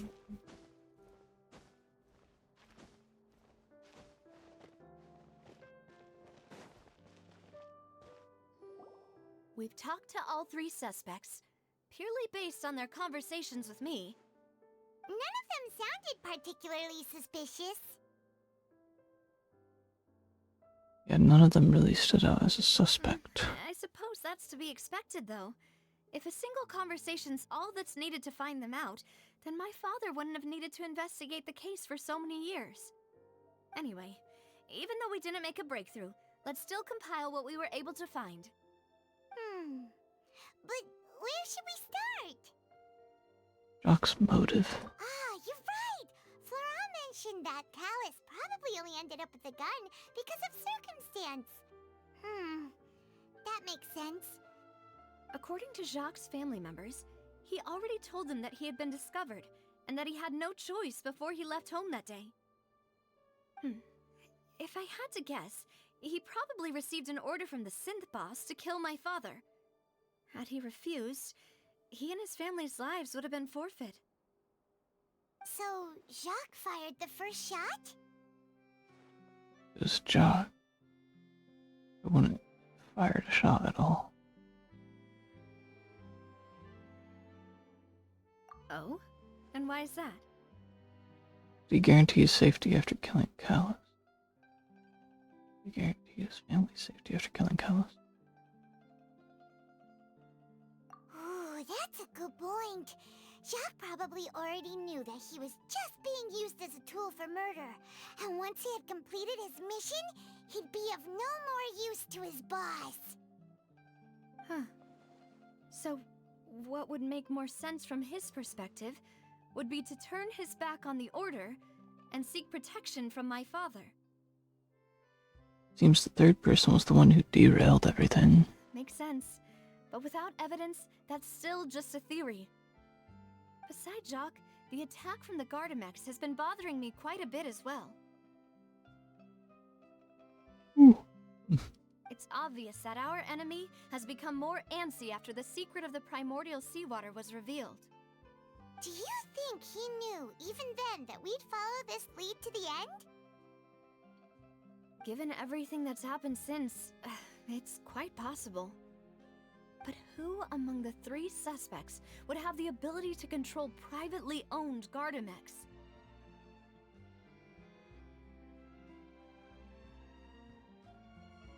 Marcel. Uncle Marcel? My father did really trust him. And they worked together on a large number of projects. Maybe that's how he got to know Jacques. And with funds from the Confrérie, he could also afford a large number of Gardamex. It's still really hard for me to imagine, though. After all, Uncle Marcel has been around since I was just a child. Also, wouldn't this mean he has been spending a whole lot of mora and energy to fight his own synth business? Maybe it was someone else. Darn it. It is true that he was closest to my father, and thus had the best chance of learning about his dealings with Jacques. But as Spina di Rosula's advisor, his work mostly deals with personnel and security, so he shouldn't have much means when it comes to finance. Yeah, I don't think it's him. I think he's the least likely. Too broke to afford a mecha army? Exactly. He can't. And even if he could, I don't think he would be able to dispatch a whole group so quickly. Thierry did sound very suspicious. Thierry, you say? I don't know. It is possible that he's figured out a way to convert the Gardamex for personal use. But I didn't feel like he was lying when he was talking to us about the mecha. I also don't think he'd be able to keep that kind of tampering under wraps. Yeah. Had he actually tampered with the mecha, we'd be able to prove it with a simple check of the guard's inventory. If the mecha were taken from the guards, it should be pretty easy to find out when and how that happened. Who could it be? I think.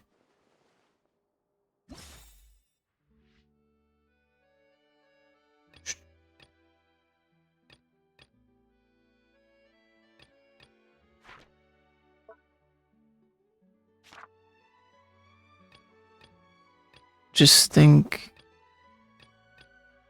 I feel like it's Marcel. It's just a gut feeling, you know? I feel like if it's not Marcel, it's Thierry. But I just feel like Marcel, I feel like there's, especially with like the T or at the start, I feel like it's Marcel. You know, if you think everything through, Uncle Marcel is indeed the most suspicious of them all. Could we be missing other suspects? Malus didn't know about the people turning into water thing when he narrowed it down to these 3, did he? Malus has always been very reliable, and his judgment of others' trustworthiness has been fair and well considered. When he laid out his case for the 3, the rationale he gave me made a lot of sense as well. The suspect is knowledgeable about the Spina's internal affairs, has the means to dispatch Mecha to assassinate us, and possesses significant intellect and foresight. Even if I don't want to believe it, I'm starting to see how things could all tie back to Uncle Marcel. He is someone who's very close to you, after all. We still have another trump card on top of all the theorizing and speculating. Synth production base. Yes, Malus did say that charging straight in there would be extremely risky. But we don't have any other options right now. We need far more solid proof before we can hope to go charging in on our enemy. Navia, here you are.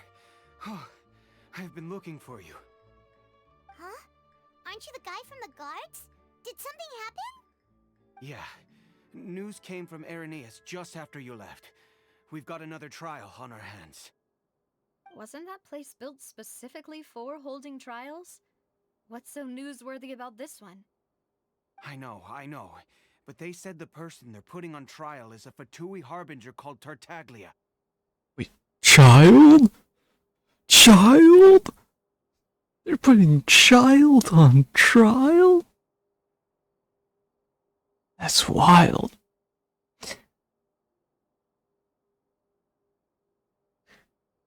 It's about to start getting serious. Someone you know? Yeah, we know him. Maybe even a little too well.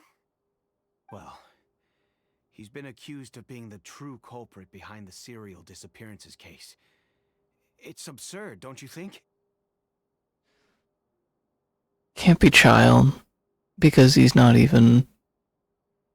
Why? I don't know why they would suspect child, because he isn't even in Fontaine, unless this is a mission sent to him, but I don't see why they would suspect child, to be honest. Wait, how? None of our investigations have had anything to do with him. That's what I thought was strange about it, so I came to tell you the news right away. If the charge against him stands, then it'll be next to impossible to get the guards to support any of our planned investigations. Right, because they'll think they've already found the culprit. Yeah, and it'll be a lot harder then to clear Mr. Callus's name. I understand. Well, partner, what do you think we should do? We still haven't found any conclusive evidence. Let's split up. Huh? Split up? What do you mean? You can go into Rena's while I'll go investigate that place. I'm confident in my combat abilities. Just as expected of my partner. Since this is a trial about the serial disappearances case, the culprit's attention will be focused on Irenaeus, leaving his home base wide open. You're right. This is our best opportunity. All right then, let's do this. I'll stall them at the Opera House and charge Marcel as the true culprit. I won't have any chance of making that charge stick though, unless we find more evidence. It'll be up to you to make it back in time and hand the decisive evidence to me. It's funny how Thierry just didn't say anything about the fact that she mentioned Marcel. He's like, yeah. I'm just going along with it. Leave it to me. We'll help you, just like you helped us in Lenny's trial. Demoiselle, please allow us to accompany you. I'm ready. Ah, Malus, Silver. When did you two get here? We heard that you'll be leaving Poisson and figured that you might require our assistance. It's our hope that your confidence will be bolstered with the two of us by your side. Thank you so much. Then, let's make haste for Irenaeus. Paimon, Traveler, I'll see you at the Opera House. See you then! Suspect analysis. Combining the information regarding the Gardamex and the investigation results so far, it can be concluded that there is only one person who have a large number of Gardamex in his possession and run the synth business without leaving traces. This person is none other than Marcel. So I was right. My intuition was correct about Marcel. Especially since after he said gunshot. Not gunshots. Set out for been marked on the map, so let's head over. I'll return to the waters. Go to the place Moose mentioned. Your investigations did not bear much fruit, but a new suspect has been hauled up for trial at the Opera House. You and Navia must split up and do your best to uncover the truth.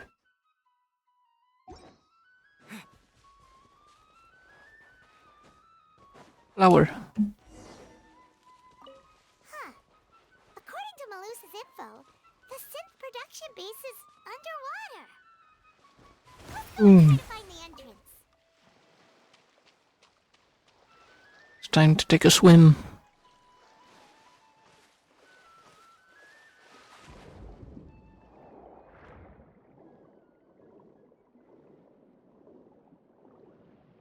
I love Fontaine's swimming mechanics. The main thing that I wish was better was the fighting mechanics. I think they could definitely improve that, but the swimming mechanics is great. Down here. I don't see an entrance. Oh, there it is. Finally found it. Huh. So this is the entrance that leads to the synth production base. It sure doesn't seem out of the ordinary at all. Are you talking underwater? Why are you talking while we're swimming? It doesn't make any sense. Well, they don't want it to stand out. Yes, but I'm sure what we find inside will be extraordinary. Ah, you're right. An important place like this is bound to have a ton of protective measures and mechanisms. Navia's probably... Where's our swimming gear? I mean, seriously. Meanwhile, inside the Opera Epiclese. Ooh.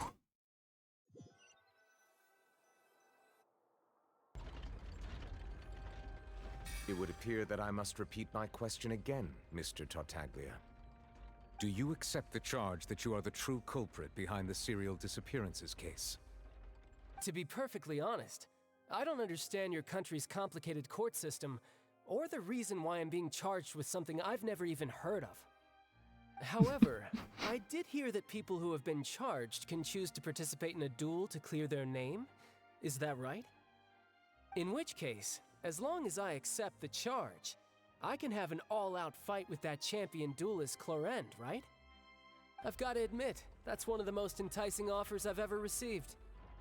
When I privately sparred with her last time, she was obviously holding back. Real disappointing. Hey! Don't you understand? You're currently the prime suspect for a major case. This isn't the place for you to be looking for fights. Oh? Sounds like the Hydro Archon wants to lecture me on the ways of the Opera House. Then why don't you duel me too? I'm the kind of student that learns best in the heat of battle. No. That's not what I meant. Alas, it would appear that communication with the defendant is going poorly, and we have made very little progress. In that case, let me explain everything from the very beginning again. The goal of this trial is to determine the culprit behind the serial disappearances case. That case had nothing to do with him. You've got the wrong man. Huh? What's going on? Why is she interjecting again? I told you it couldn't be one of the Fatui Harbingers. Miss Navia, this is the second time you've interrupted the court proceedings. I only tolerated your behavior last time because you were able to provide the court with a key eyewitness. But that was an exception rather than standard court protocol. I can very well charge you with contempt of court for your interjections. Oh, please. Did you ever think I had any respect for this place's pointless theatrics? We can put that discussion aside for now. I'm not here to argue with you. I'm here to charge the true culprit behind the serial disappearances case. And if my charges prove true, then Tartaglia here will be proven innocent by default, correct? Oh, a young lady has charged in and offered to clear my name. How fascinating. Well, I'd gotten half bored to death by all these rules and procedures anyway, so I'll take you up on that offer. So, Your Honor, is there nothing else for me to do now? You may take a seat for now in the audience, but that doesn't mean the suspicions against you have been lifted. Now then, Miss Navia, who is the person you would like to charge instead?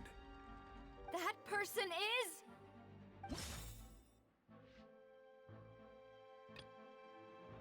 Marcel. Imagine if we picked Thierry or... yeah, let's see this. Marcel, the head of Confrérie of Cabriere. Huh? What confrérie? Never heard of them in my life. I've heard of them, but weren't they Spina di Rosula's sister organization? Oh, is this going to be a friends to enemies type situation? Please let me remind you, Miss Navia, that charging someone is an incredibly serious matter. Committing to the charge also means taking on the legal responsibilities associated with it. And if the charge fails, depending on the circumstances, you may also be charged with the crime of making a false accusation. Knowing this, do you still wish to charge this man? Yes, confident. Yes, I do. I do. In that case, I declare the charge to be valid. Miss Navia and attorneys, please take your places on the court. Members of the guards, please contact Mr. Marcel right away so that he may stand trial. After some time, a shocked and confused Marcel is brought to the stands. Mr. Marcel, you will not require an attorney. Is that correct? Apologies. It all just happened so quickly. I still haven't figured out what's going on. I think an attorney won't be necessary. This is probably just a misunderstanding between me and Navia. Very well. In that case, since both sides have now arrived, Miss Navia, please present your charges. I would like to take everyone back to 3 years ago, to the case of Callus the Unfaithful. Only through elucidating what really happened in that case can we connect all the dots for the serial disappearances case.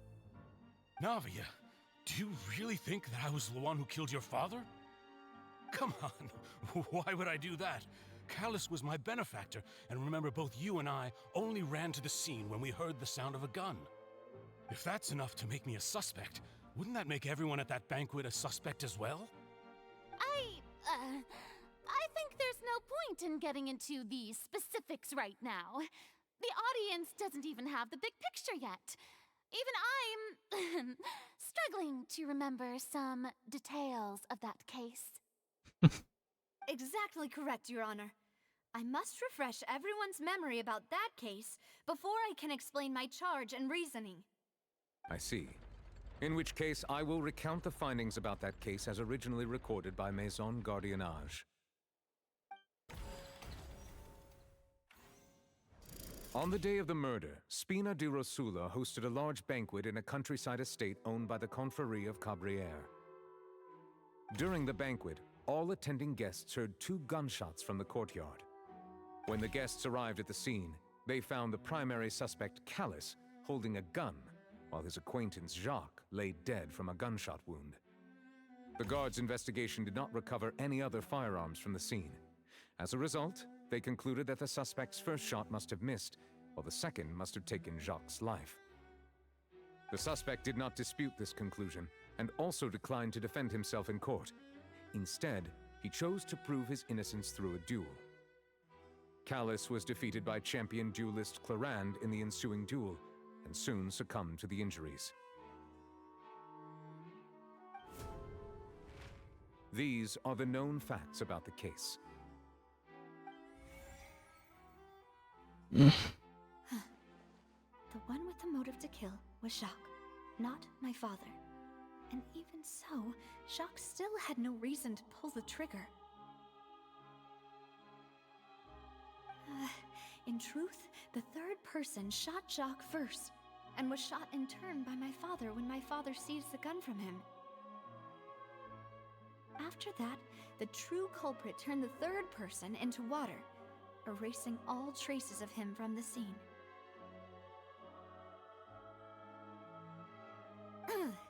Thank you for the summary, Your Honor. Of course, the guard's conclusion appeared quite sensible to us at the time. However, we should revisit the case now that we've gained new information about the abilities of water from the primordial sea.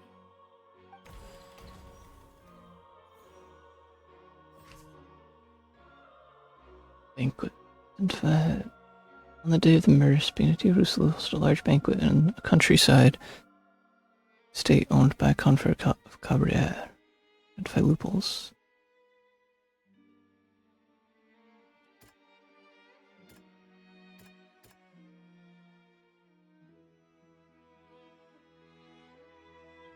Information regarding Florent. Florent, the advisor to the Spina di Rusula, claimed that he was very grateful to Callus for his kindness. He was also present at the banquet on the day of the case and can provide evidence that Callus did not carry a gun with him when he went out.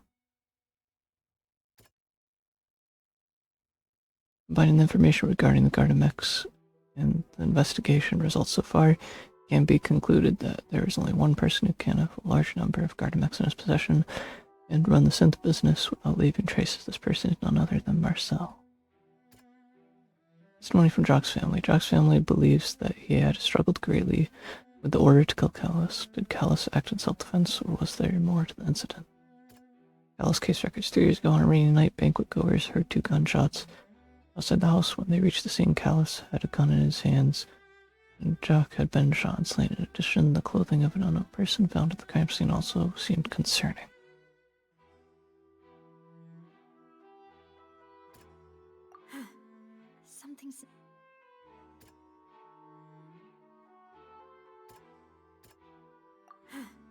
Something's not right. Let me think for a little while longer. There's also this primordial sea water based on the information gathered from Looney's case. Water from the primordial sea seems to have the power to dissolve people from Fontaine. Not that one either. What? Okay, so this one doesn't have any. 2 gunshots. In the banquet, all attending guests heard 2 gunshots from the courtyard. According to the investigations, Callus had a motive to kill murdered Jock for his betrayal, but is that really true?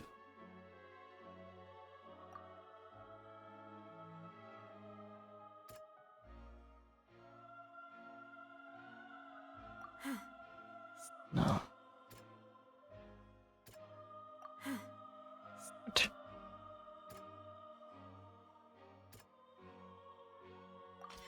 The testimony of the victim's family confirms that Jacques had thoughts of assassinating Callus when he set out for the banquet. However, in the end, he reconsidered and instead shared everything with Callus, hoping to seek the latter's protection.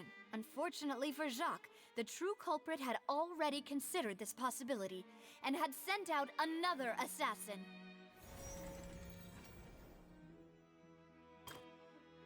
Scene of the crime. When the guests arrived at the scene, they found the primary suspect, Callus, holding a gun, while his acquaintance, Jock, lay dead from a gunshot wound. Based on the investigations done then, there was no possibility that anyone else could have done the deed and escaped. Callus was thus judged to have been the culprit. After conducting a reinvestigation, it is now certain that Callus did not bring a gun with him.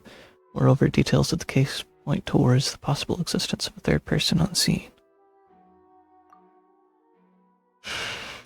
Here, I would say clothing makes the most sense. This assassin first shot Jacques, then turned to shoot Callus, only for Callus to wrestle the gun from him and kill him instead.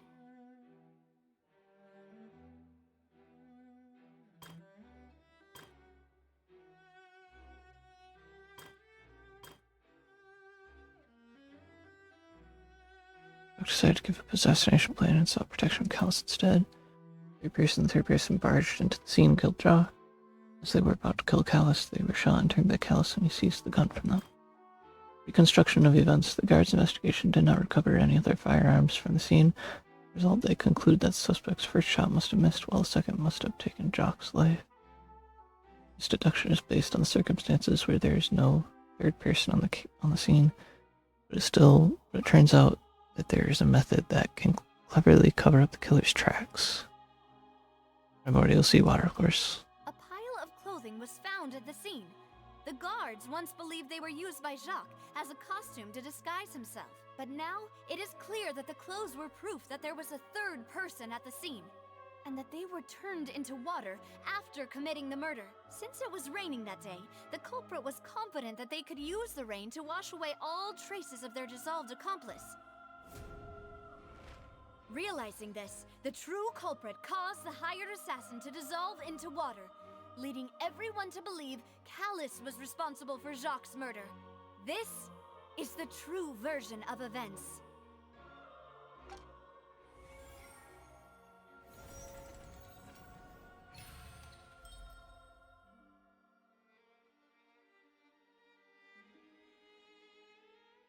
Ah, so that's what happened. Wait, you're telling me something as dangerous as water from the primordial sea has been used for all these years? What a great theory. It also explains Callus's and Jacques' respective motives. I guess they didn't shoot each other after all. Mr. Marcel, you are the one being charged with the crime. You should provide a rebuttal if you wish to prove your innocence. Ah, but I think I agree with everything Navia just said. In fact, there was nothing in her speech that directly implicated me. Then, may I ask some questions? In my opinion, we primarily need to determine two things. 1. Do you have the evidence to back up your claims? I'm afraid not. At least not at this very moment. Boo! If you don't have any evidence, you should just go home! I may not have the evidence with me, but I know where I could go to collect it. If we look up the deserted clothes against a record of people who went missing around the same time, we should be able to find a match. Considering the serial disappearances case, the guards probably kept careful records of all missing persons from around that time, regardless of age or gender. That makes sense to me. Monsieur Neuvillette, I would consider this to be a reasonable investigative direction. Why do I feel like Farina's acting a little differently today? Maybe she's scared of embarrassing herself again? Alternatively, she's become more diligent after charging an innocent citizen in the last trial. My second question has to do with the ensuing duel. If the truth is indeed as you described, then why didn't Mr. Callus explain himself in court? If he had testified that a person had been dissolved, he could have at least mounted a defense. I've thought about this too, and the answer is actually pretty simple. He felt there were things that were more important to him. The dissolving power of water from the primordial sea is an important secret for the true culprit of the serial disappearances case. My father could have exposed it for all to see, but he chose to take it to the grave. At that time, Spina di Rosula was in dire straits, and his reputation had already been shattered. He had no guarantee that going forward with the truth would allow the culprit to be brought to justice. What was certain, however, was that it would paint a gigantic target on my back. Boss once told me that Demoiselle had already been selected as the next target of the serial disappearances case. What? If the secret had gotten out, the culprit would have fought an all-out war with Espina right there and then. I wouldn't have been the only one in danger. All of us would have stood to lose our lives. Of course, the guards might eventually figure out the truth of the matter and determine that we were in the right. But what good would that do? How can a hollow verdict protect anyone? Had this opera house ever given my father any kind of confidence in its brand of justice, Spina di Rosula would have had no reason to exist. But by staying silent, we retain the ability to deter our opponents and continue the stalemate. I was able to become Spina di Rosula's president, which made me harder to target, as well as giving me more time to grow and learn. And once I have figured out the truth and stepped up to the challenge, I will do what this opera house cannot, and restore my father's truth and honor back to him.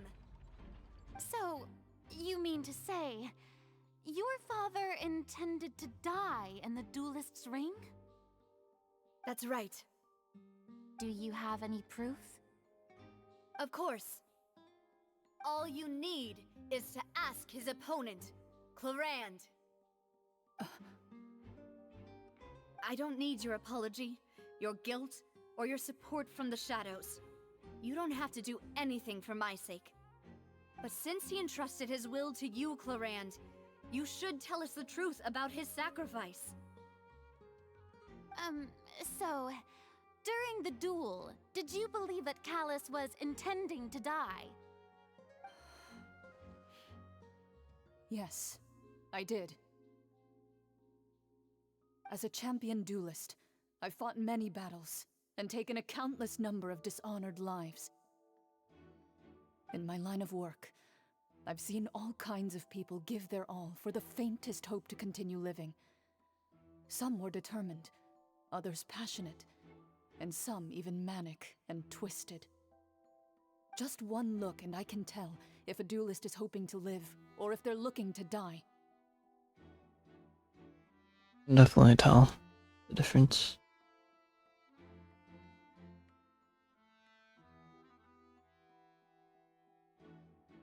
It's easy to tell when someone is trying to fight for their life or not.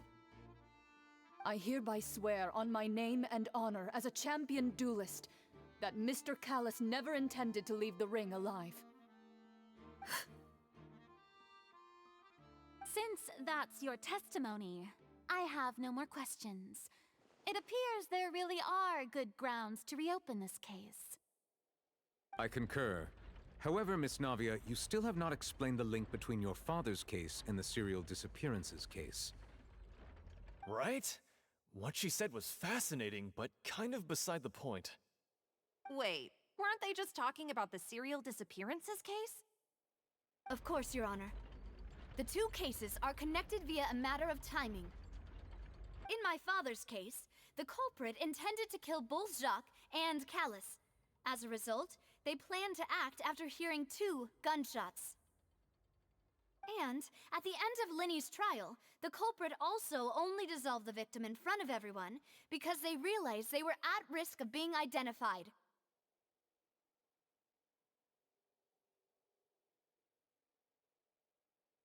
The culprit could only time their actions so precisely if they were already at the scene. Coincidentally, Marcel attended both the banquet and the trial. So that's why you suspected me. Even after hearing your reasoning, I still can't help but find it a little preposterous. I'm used to it, though. You've always been an impulsive and sentimental child, Navia. It's one of your most endearing traits. No need to appeal to pathos. I won't try to refute your points one by one, but even if everything you just said was true, can you prove that I was the only person present at both events? On top of that, does a person have to be physically present to control the timing? Can't someone remotely monitor the place? Don't know what she can say to that. I know that even with that, you might still think you can reduce the list of suspects with some further investigations, until I'm the only one left on the list. Alas, who won't feel at least a little hurt by an accusation of murder from a girl you see as your own daughter? But if I were to dismiss this completely, you'd also think I'm not being considerate of your feelings. Ah well, let Uncle Marcel teach you another lesson. Do you know what the biggest flaw in your reasoning is? I suppose you're gonna tell me anyways. It's timing again. I'm a businessman by trade. From that standpoint, there's no reason for me to kidnap young women. It's a high-risk action with nothing to gain. He's not the head of this. He's only an informant. In addition, I left my home in Snezhnaya when I was young to come to Poisson and work in some trade. My business only thrived when I received Callus's patronage. The fact that he's from Snezhnaya will make him even more suspicious.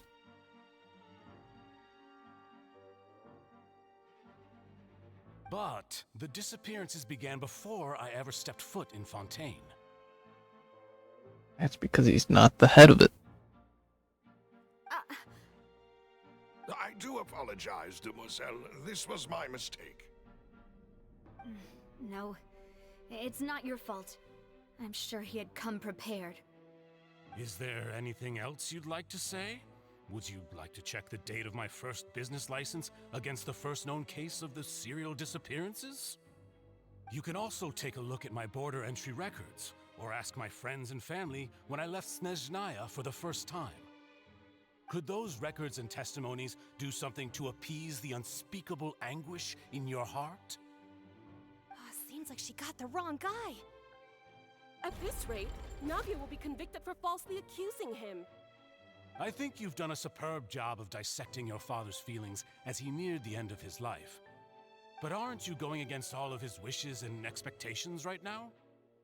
He wished for you to become more rational, collected, and conscientious, instead of dwelling only on your own feelings. Once you've learned to be more considerate of others' feelings, and to stop rushing headlong into things, you'd have met most of his expectations. This isn't just about me, and it never has been. The biggest difference between me and the rest of the victims is that I still have the ability to search for the truth, while that same agency has long been taken from them. The people whose families were destroyed by synth abuse, the people who lost their loved ones to the serial disappearances, and the people who suffered tragic ends due to their sense of justice. Many people's images are flashing before my eyes. I'm sure some are coming to those of you in the audience as well. And whose image do you see, Marcel? Is it a man named Vacher? Huh.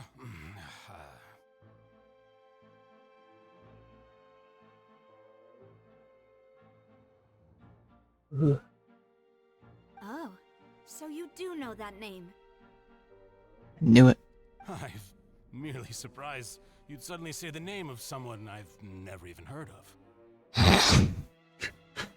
See right through that lie. I was waiting for you to say that. See right through that one. A little while earlier at the entrance of the synth production base. Alright. It's time to see our side. Go to this base.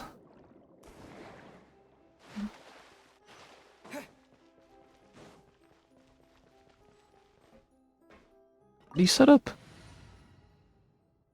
Why are we able to change our party setup here?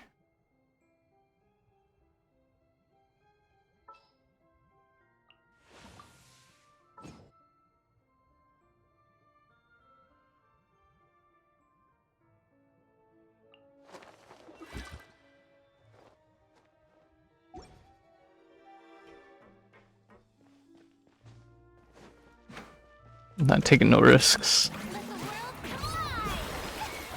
Bombs away! Go! The tides beckon.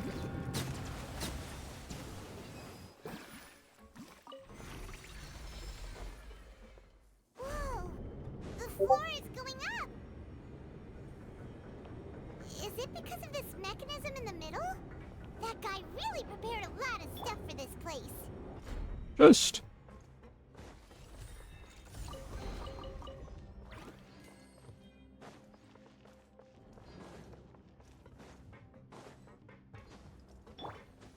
Paimon thinks we need to go up, but Paimon doesn't see a way. Let's take a look around. Maybe we'll find a hidden mechanism that'll show us the way up.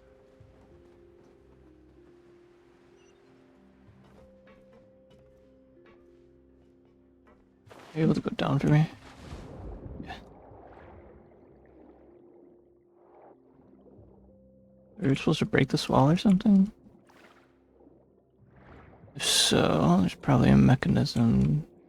This. Can maybe break it? There we go. Then I'm assuming we go here.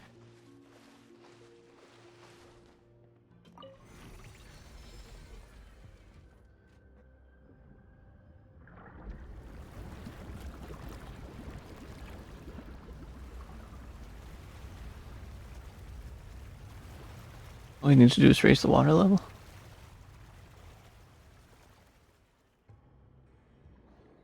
The water level is rising.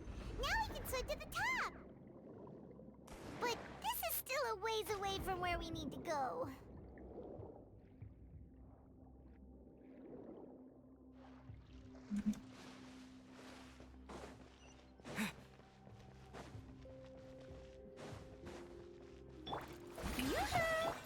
Go! Bow your head. Be sanctified.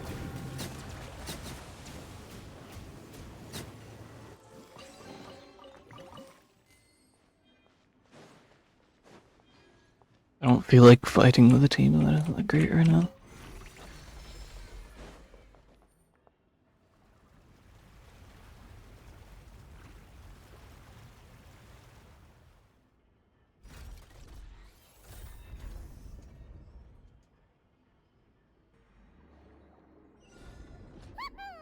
Now the path is clear. Let's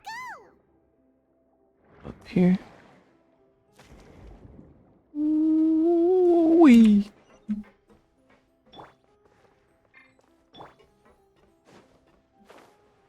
Let's go this way. This water. Yes. Don't want to miss those chests. Gotta get our 2 primos, you know.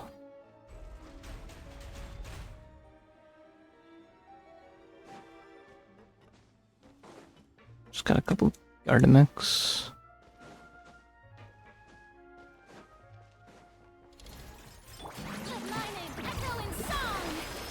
Settle down. An oversight on my part. As one with wind and cloud, wind strategy. The tides beckon.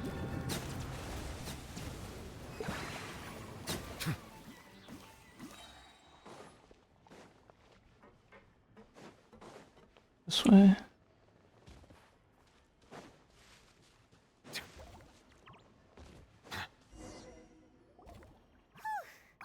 After all that, we finally made it to the innermost sanctum. Though, as expected, the mastermind isn't here. If I'm not mistaken, he's being charged by Navia.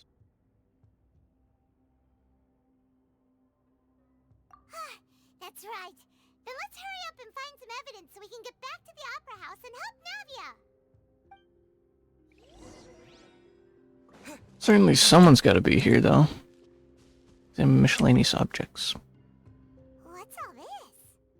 Aw, it's a bunch of really cute things. Pink accessories, a hair tie, a necklace, even a makeup box. There's a name, too. Paimon sees it too, but why are all these cute things labeled with different girls' names? Probably belong to the victims. You mean the girls from the serial disappearances? They were brought here? And then they were turned into water. And all the boxes of things, these names, that means... Oh, this is terrible. Missing persons' possessions. You discovered objects within the containers labeled with the names of those who owned them within the depths of the HQ. The names here must have something to do with the victims in the serial disappearances case. This might be proof that this was their final stop.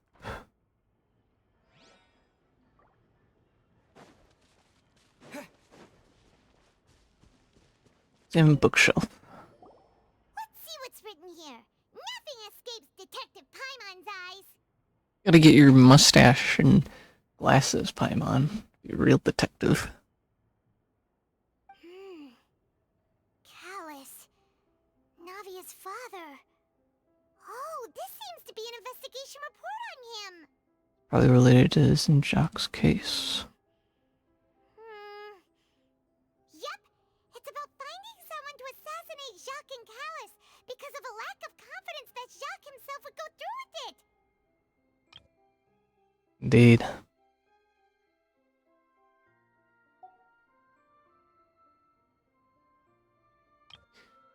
Indeed. This should prove the existence of the third person, right? Anything else? We still have not determined the exact content of the key information Callus has passed on to certain members of his organization. The old dog's a real menace to deal with. Even if he abides by the promise he's made to us, he will still have the upper hand. He can act whenever he wants to make our lives miserable.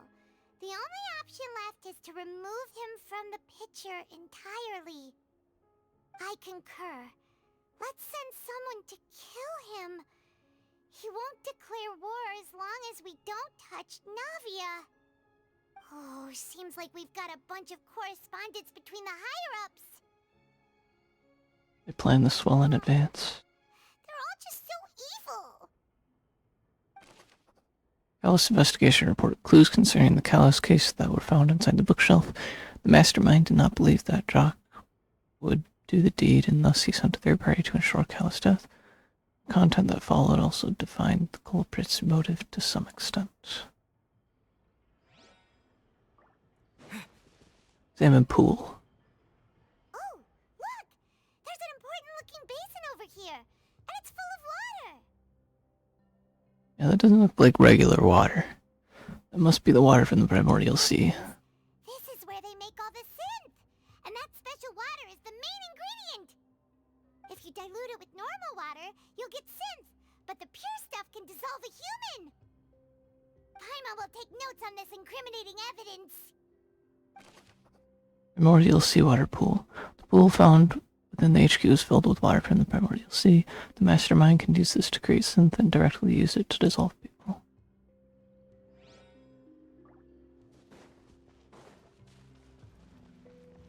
Examine bottles.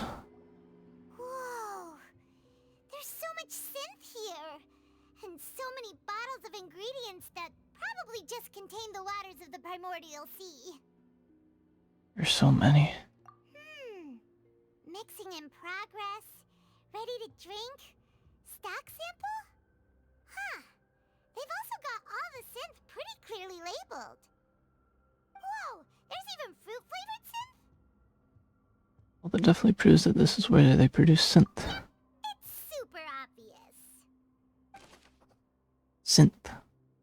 Popular potion circulating quite widely. It gives the drinker a very pleasant experience for a short time, but its side effects are equally strong. The producer uses these special characteristics to earn a massive profit from its trade.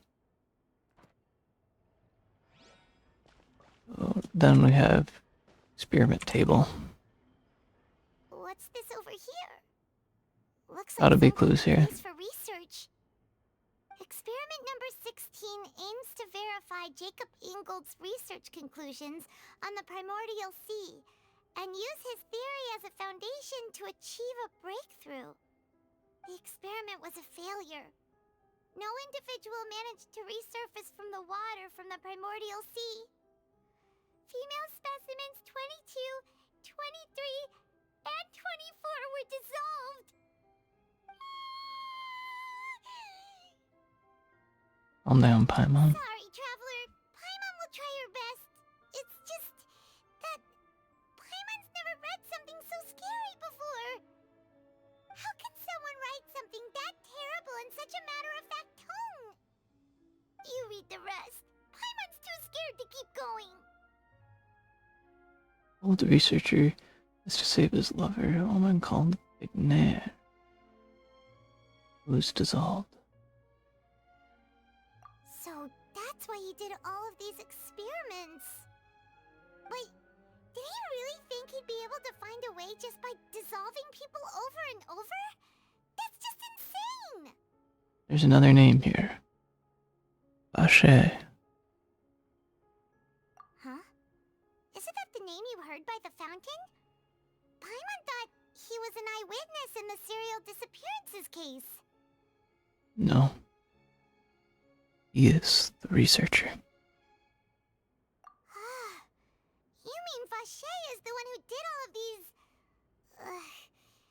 experiments? Yes, he signed off on a bunch of the experiment reports. The voice I heard from the fountain was Big Nair. So that's it! Vache was intentionally took his lover and... No, that's not it either. If that's the case, why would he want people to resurface from the water? Must be more to this than meets the eye. In any case, Paimon will write it all down. Vache's experimental records. Experiment number 16 aims to verify Jacob Engel's research conclusions on the primordial sea and uses theory as foundation to achieve a breakthrough. The experiment was a failure. No individual managed to resurface from the water from the primordial sea. Female specimens 22, 23, 24 were dissolved. We've looked at almost everything here, and it seems like our theories were spot on. But... Really is this Vache? yeah, we haven't found anything that reveals his true identity.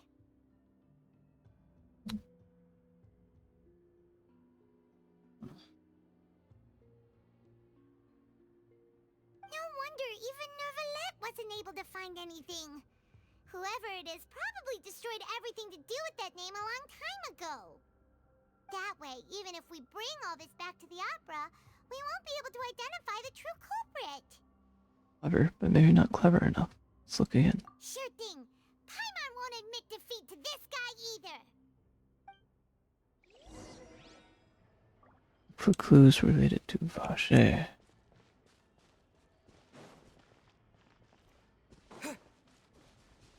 Gotta be something I'm missing, right? You take that side and Paimon will take this side. Check everything carefully. We'll find something for sure. For some time. Nothing at all. And Paimon can't even find snacks either. Come on, I found it. Whoa, really? What Paimon see? Vinier. Isn't that Vache's lover's name? Then you found her diary. Let's see. Aw, it's just a normal diary chronicling their love story. She was so sweet, too. Oh, Paimon feels even worse for her now.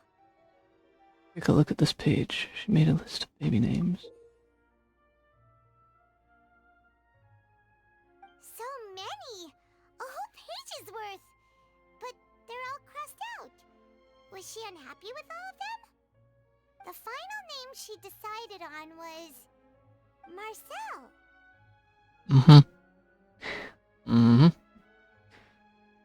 Yep. Wait, but Marcel's pretty old. Has this case been going on for so long that he's Vache and Vinier's grown son? Figured it out. Let's go, Paimon. Hey! Paimon still hasn't figured it out yet. Vinier's notebook. A notebook belonging to a lady named Vinier. She recovers many stories of her time. Records many stories of her time with her lover, Vache.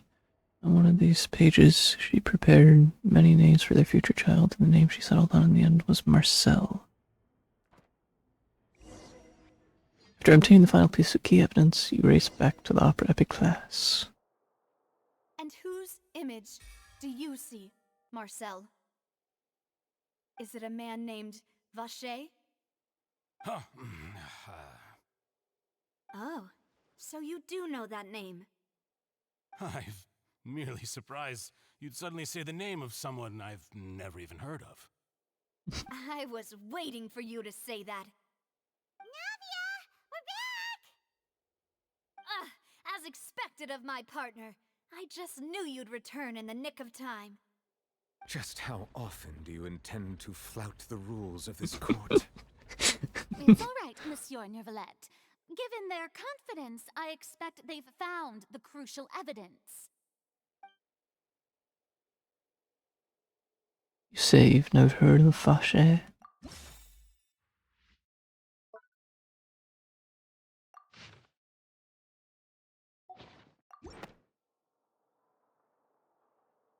But the truth of it, Marcel, is that you've always been Vache. Traveler voice lines. Let's go. Huh? We've investigated your lair and we already know everything! After your lover, Venier, was dissolved, you kept abducting young women to experiment on the hopes of bringing her back to you!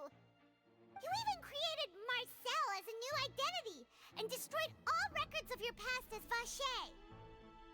So that's it. Even the villains in opera performances rarely go that far.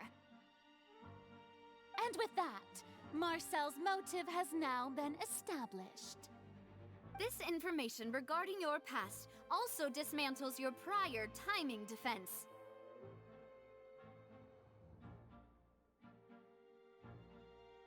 Well, Marcel, do you know where you went wrong? You fixated your gaze on the lover that passed away, instead of paying attention to the living people around you. So, you never noticed how we changed, or how we grew as individuals.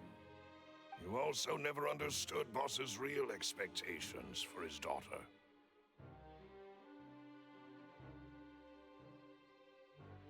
Or our determination to see things through. Your determination. Mr. Marcel, please speak up now if you would like to defend yourself. Otherwise, the trial will move on to the next stage.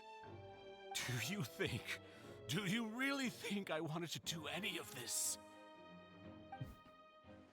Pay attention to you? What for? Have you ever paid attention to me? Ever empathized with my pain? Ever known how it feels to watch the love of your life dissolve right in front of your eyes? No one helped me. No one even believed me. All those decades ago, even the officers from the Maison Gardiennage were laughing at me. They said there's no way a human being can turn into water. So I must have gone mad from grief. Vinier's death was brushed away by all of you as if it didn't matter at all. Well, now you know, don't you? Ha! Well, it's too late now. All those who were dissolved are gone forever. You only have yourselves to blame. You set up this ornate opera house in pursuit of your so-called justice, your beloved drama, while turning a blind eye to the suffering of the people. Venier is dead. We promised each other that we would always be together. Wherever she goes, I will follow. But I'm not from this blasted place, so I can't be dissolved, no matter what I do. Hey, is that water from the primordial sea that he's drinking? I can't dissolve! Can't dissolve! Can't dissolve! Do you all see? I can't go, I can't follow. So if I can't go where she is, what choice do I have but to try to bring her back? I did all of that, and in the end, that accursed Callus still got the better of me. I spent my entire life living on pins and needles, only to get stabbed by his idiot daughter at the very end. The suspect is exhibiting signs of mental distress. Guards, please restrain him. Don't touch me! Don't anybody come near me! I still need to save Venier. I promise. We made a promise. Venier. Venier! Please, Venier. Don't think badly of me. All I want to do is fulfill our promise. At this point, the verdict of this trial is clear. With Mr. Marcel's conviction, the charges against Mr. Tartaglia no longer have any basis. Fine by me. I was in a bad mood, but after a show like that, I'm actually feeling pretty good. Traveler, please submit all the evidence you have collected to the guards, so that I might review and summarize the truth behind the serial disappearances case.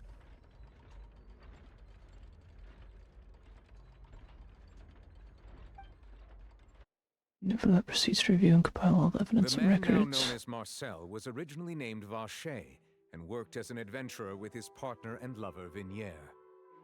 During an underwater expedition, Vignier accidentally came into contact with water from the primordial sea and was dissolved in front of Vacher as a result. Vacher learned of the primordial water's existence through the work of others and began to kidnap young women for research, with the goal of discovering a method to restore Vignier back to life. To cover his tracks, So he's done. he invented the new alias of Marcel and began to operate a business in Poisson. During the course of his research, Vacher discovered that a diluted concoction of water from the primordial sea can induce feelings of euphoria, and began to manufacture and market synth. However, as he accumulated wealth to fund his continued research and expanded the scope, he came into conflict with Spina di Rosula. After exchanging blows with Spina di Rosula for many years, Vacher decided to assassinate their president Callus at a banquet. Although the assassination did not go as Vacher expected, he was able to turn Callus into the murder suspect by dissolving the assassin he sent to the scene. And just recently, Vacher attempted to frame Linny as the culprit of the serial disappearances case, using a similar method. However, his attempt to frame Linny failed, and the power of water from the primordial sea became public knowledge. This case also exposed enough of Vacher's machinations that he was eventually successfully charged in court. Thus concludes the enigmatic history of the serial disappearances case, with the truth revealed to all.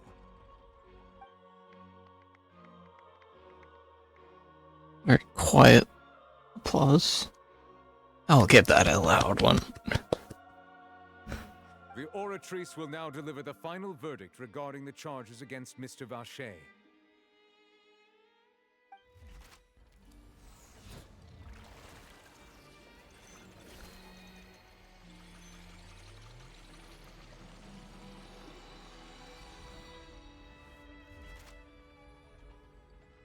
According to the judgment of the oratrice mécanique d'analyse cardinale, Mr. Vacher is... According to the judgment of the oratrice mécanique d'analyse cardinale, we all bow down to the oratrice mécanique d'analyse cardinale. guilty. Guards! Take Vacher away. Good. It's what he deserves. With that, the serial disappearances case is over now. We really just witnessed history. Who would have thought the true culprit would be such a polite and well-spoken guy? Yippee! We helped Navia bring the bad guy to justice! He's hurt so many innocent people and now he's finally getting what he deserves! Huh? Are you okay? Navia? Demoiselle, you were absolutely brilliant. The day our late boss had always hoped for has finally come. You can rest easy now, knowing justice has been served. Yeah. Yeah. It's finally over. It's all thanks to you guys. And my partner. See, Papa? Spina di Rosula's still doing well with me at the helm. Well now, hasn't this been a most delicious piece of drama? The villain has been caught, justice has been served, past wrongs have been righted, and it's a big ol' happy ending. Child's appearance in this is just so funny and so, like, feels, like, out of place.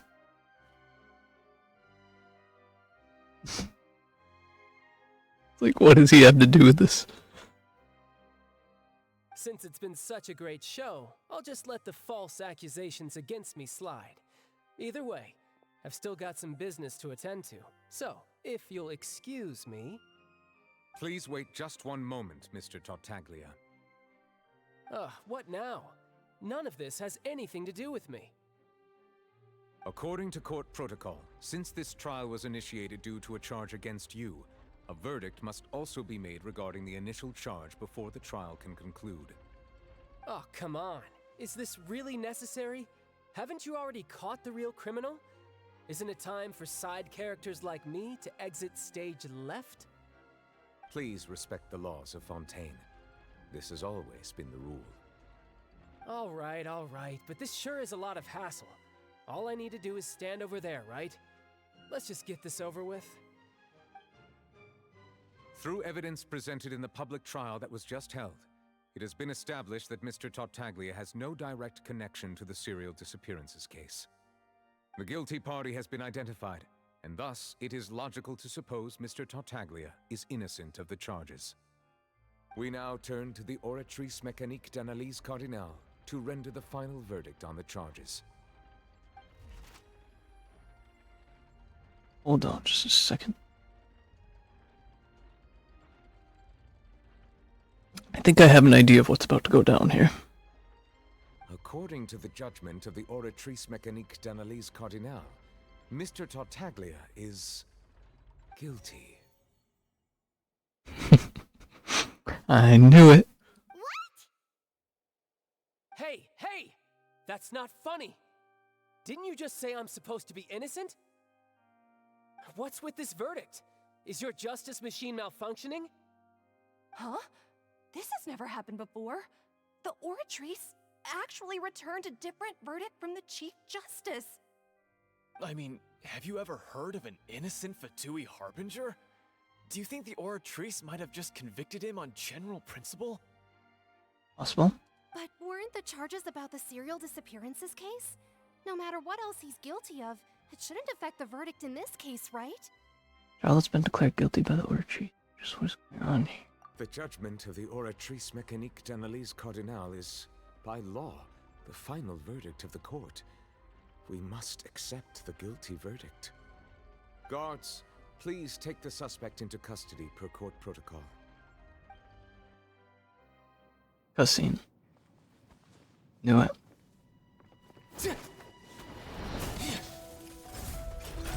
So this is how justice is done in Fontaine. What a joke. You've got your rules. Well, I've got mine too!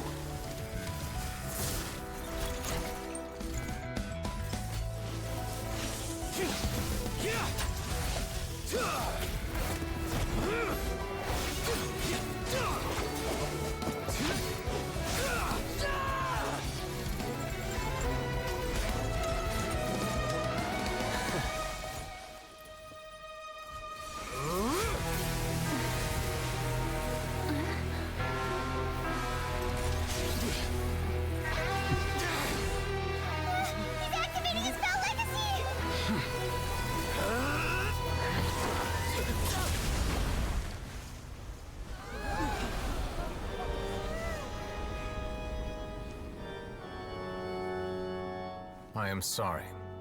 If you have been wronged, we will find the truth. But the rules of the court must be upheld.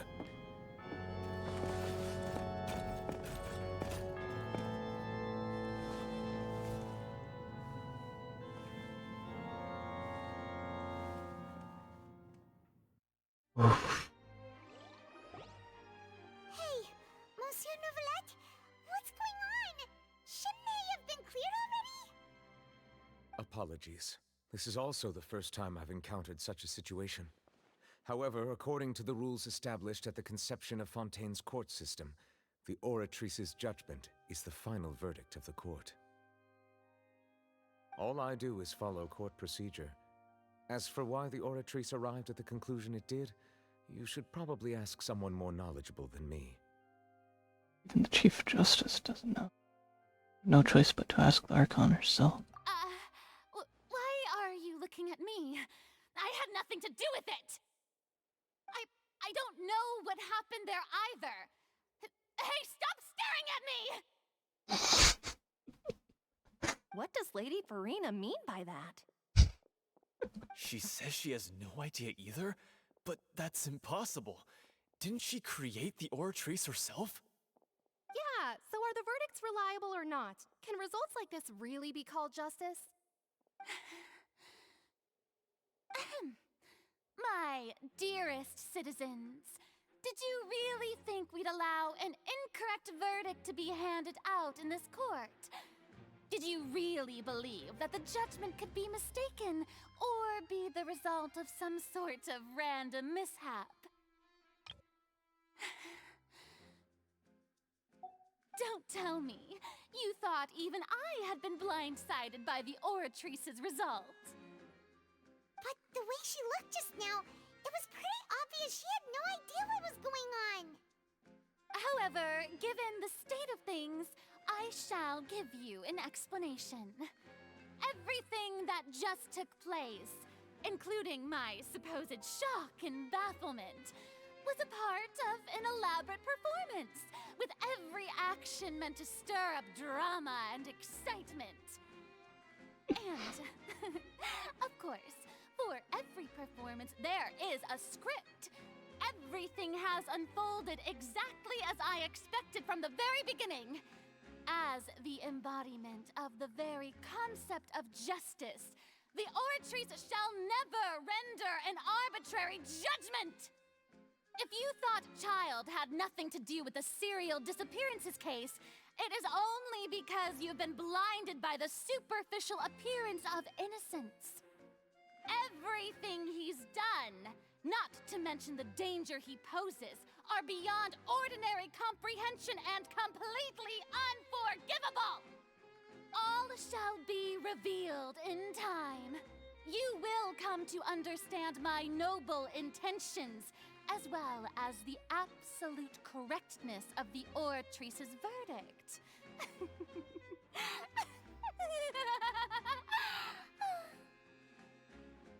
Now, having said that, although I hate to leave things hanging in suspense, it is now time for this performance to end. As the lead actress, I shall be the first to take my leave. Toodaloo! So she chose to make her escape after all, did she? So you're saying we shouldn't put much stock into what she just said? She probably just put on that performance to save face. As for the truth, it's unlikely that she actually has any idea. Way to pull the rug out from under. However, please be assured that I will continue to investigate this case in a personal capacity. Just as I promised, if the judgment has been incorrect, we will do our utmost to clear his name. All right. Even though we feel pretty badly for him, we'll take your word for it for now. After all, he's done plenty of bad stuff, so he should have known he'd go to prison someday, right?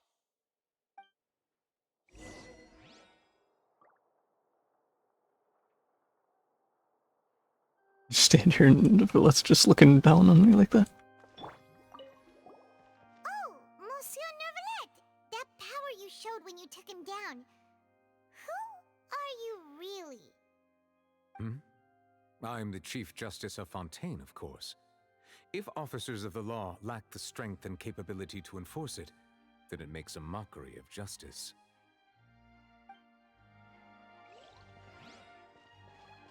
Leave the opera house.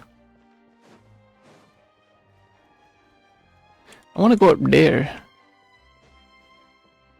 I want to...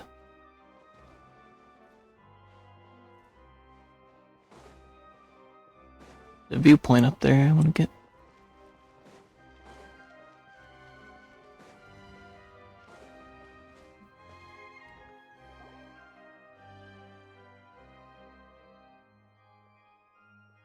Hey, what are you doing? Quick, stop him!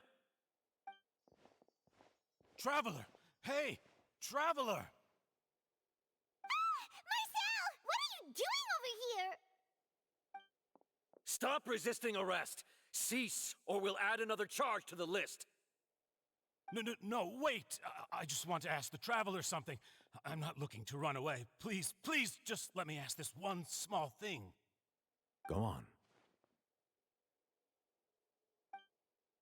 Thank you. I was being led away when I finally realized something. Where did you first hear the name Vacher? I erased all records of that name. So, unless... Are you still trying to prove your innocence? Give it up. You've already been convicted. Yes, I met her.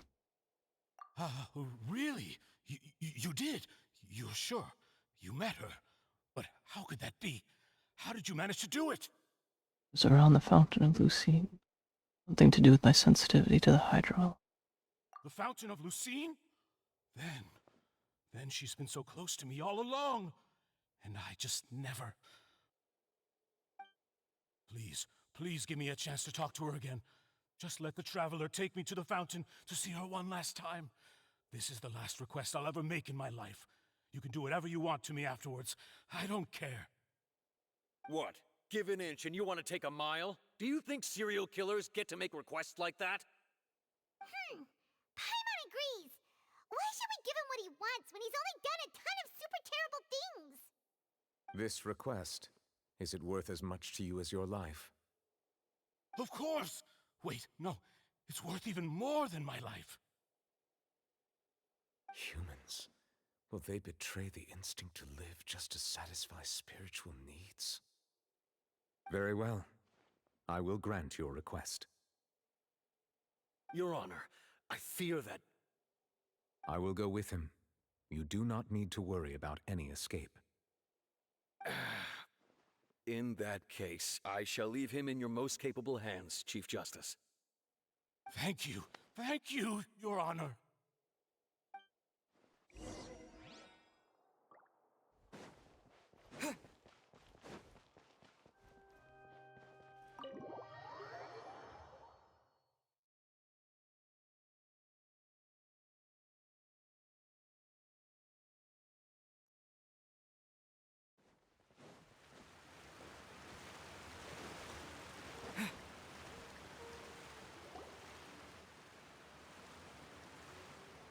Is this the place?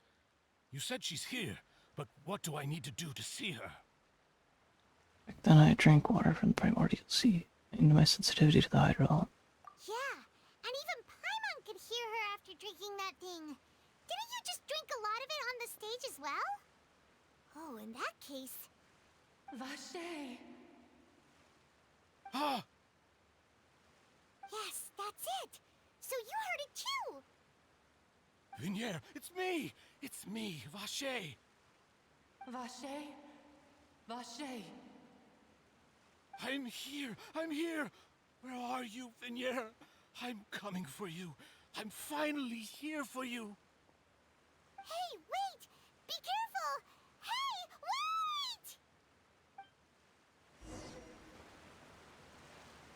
wait! Vignier, is that you? It's me, Vache! Vignier! Vache? Why did you come? Didn't I say? You don't need to look for me. You look a lot older than I remember. How long has it been? It's been more than 20 years. I've suffered for over 20 years since the day you left. All this time, only the thought of bringing you back has kept me alive. Nothing else mattered to me. I must be dreaming. Who would have thought I'd get the chance to tell you all of my feelings like this? Vignier, you are my everything. I really don't know how I could live without you. But Vache, if you ask me, this world would be better off without you. What are you saying? If not for you, I would have finished my law degree and probably become a top-tier attorney one day.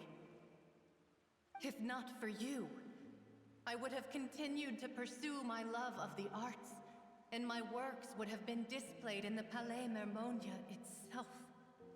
If not for you, I would at least have been able to take care of my mother. And she would not have grown old and died alone, with nothing but the tears on her cheeks. It's all because of your selfishness, Vache. It's all because of you. Wait, you are not Vignier. Who are you? You're right. I am not Vignier. I am the sacrifices. Every woman who died by your hand, as our bodies dissolved, our consciousnesses flowed back to the primordial sea.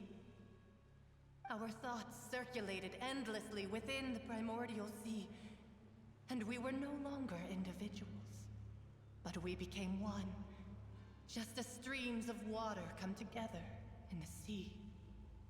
I'm Cressy. I'm Lemony. I'm Azine. The only one I am not is Vignier. Why? But then, where is Vignier? She doesn't want to see you anymore. Every tendril of her consciousness is avoiding you. This is what you get for your selfishness.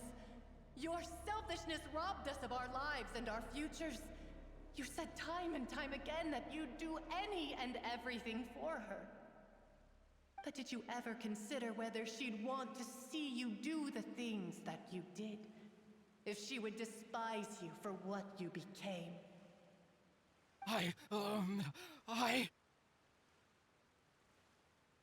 You are a liar, a heartless murderer, and a cowardly narcissist.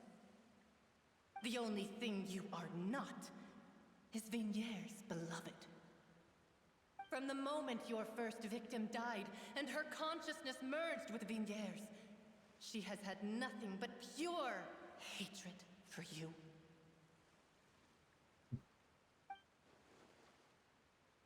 Looks like I didn't meet Vignier back then either. Must have wanted me to lure Marcel here from the very beginning. No! Yeah. Vignier! She can't hate me. Let me see her. Please, have mercy. You still don't understand. When I said don't look for me, that came from the real Vignier. She really doesn't want to see you anymore. But on top of that, she also said that because it's her final drop of pity for you. She said that because she knew that if you did come here, we will show no mercy to you. Vache. Vache? Vache. Vache. Vache. Vache. Drown.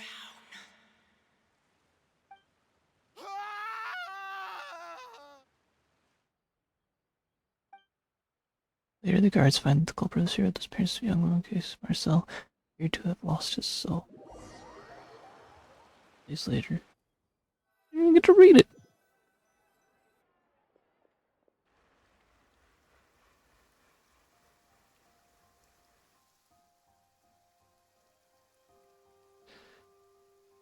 Finally, we have some That's time crazy. for shopping. Gosh, it's really been a long time since we've been able to relax. It's raining. Shopping is stressful in its own way, though. Killing me. Well met, partner. I knew something great was going to happen when I woke up in such a good mood today. Even this weather can't put a damper on the demoiselle's mood. It's a pleasure to see you both again. Oh, hey, Navia! It's been a few days. Paimon's already started to miss you.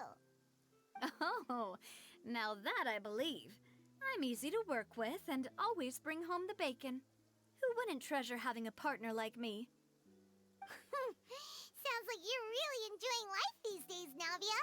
What have you been busy with since the trial? It's just been one thing after the other. I've been making non-stop trips between Poisson and the courts in Sen. Everyone from Spina di Rosula organized a memorial for my father. We never held a memorial when he first died, since everyone knew that even if we held one back then, no one was going to come. This time, though, everyone in Poisson, and even many people from the court, all attended.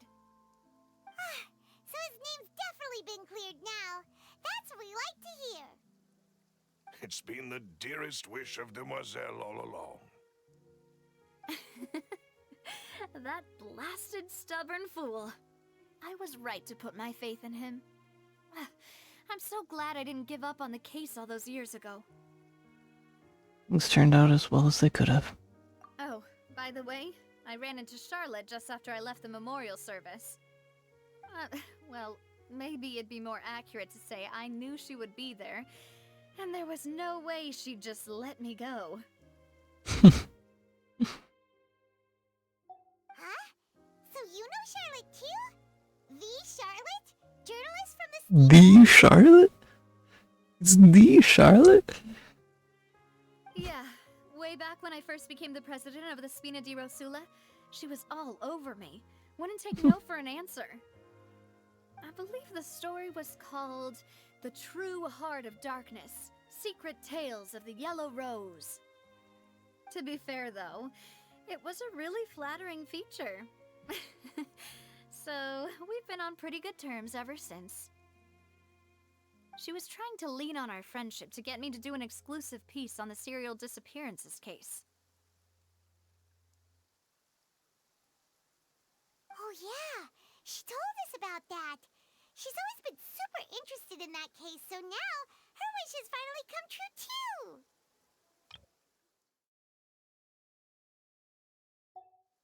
Anyway, I told her to make sure that when she writes about you guys entering the opera house with the critical evidence, that you both sound really cool. Now that's another thing to look forward to. We trust Charlotte's skills with a pen for sure. Oh, and in other news, I also took Clarand out for a meal. Oh, are you two on better terms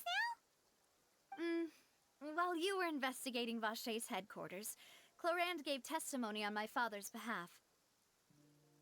It was thanks to her that we were able to turn the tide. I wanted to thank her. I mean, there's also no point in being awkward all the time, so we took the chance to reconcile with each other. Oh, that's great.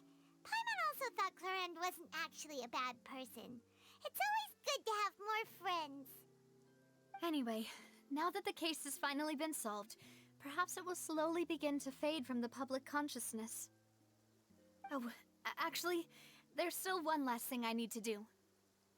What is it? I should pay a visit to my father's grave, and tell him the truth of what happened, as well as how it all ended.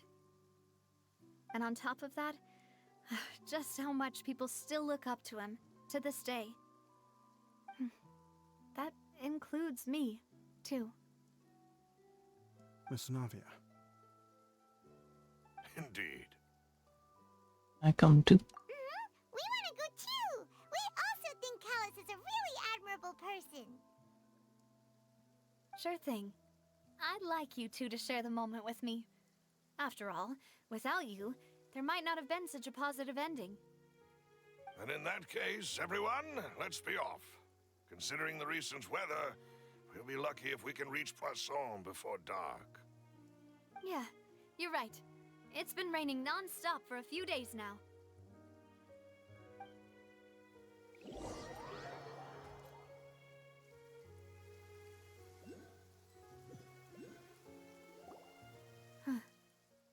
This is where my father's grave is.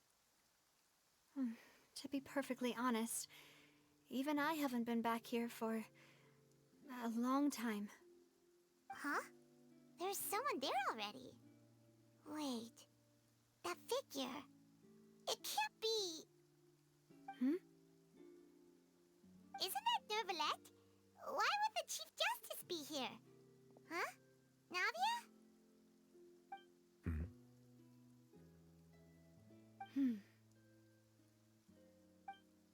My apologies. I should have asked before coming to pay my respects. Don't say that. Sorry about that. Oh, I was trying to say there's no need for you to apologize. I wanted to show my father how much I've grown, but still, I doubt I've grown to the point that even the Chief Justice would feel compelled to apologize to me over and over. In that case, I will stop apologizing for now.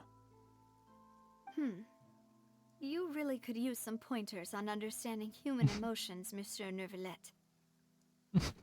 In any case, why did you come to Poisson? Well, ever since that day, I've been turning a question over and over in my head. Just what is justice anyway? There was once a time when I didn't want to believe that there could be anything more important to humans than life itself.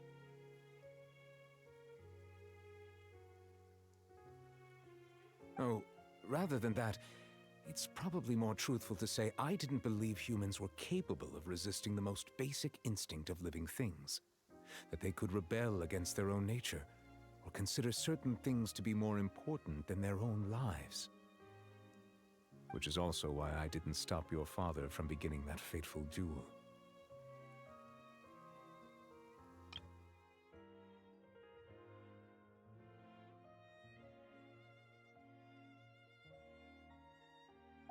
I believed that a truly innocent man would never throw away his life like that. That there was nothing, should have been nothing more important than one's own continued survival. But Mr. Callus proved me utterly and decisively wrong. If not for his sacrifice, the serial disappearances case would have remained unsolved to this day. Mr. Callus made the choice he did for his daughter, for his associates, and for many people completely unrelated to him. And in the end, from a certain perspective, one could say that he did it all for the sake of justice. A justice that's higher than life itself. So, you asked me why I came here. I just wanted to say my apologies to Mr. Callus in person. I should have noticed all of this much sooner. This regret has filled me with a sadness that has haunted me for days. That high and mighty chair in the opera Epiclese indeed insulates one from many important things. Spina di Rosula, thank you so much for your hard work and perseverance.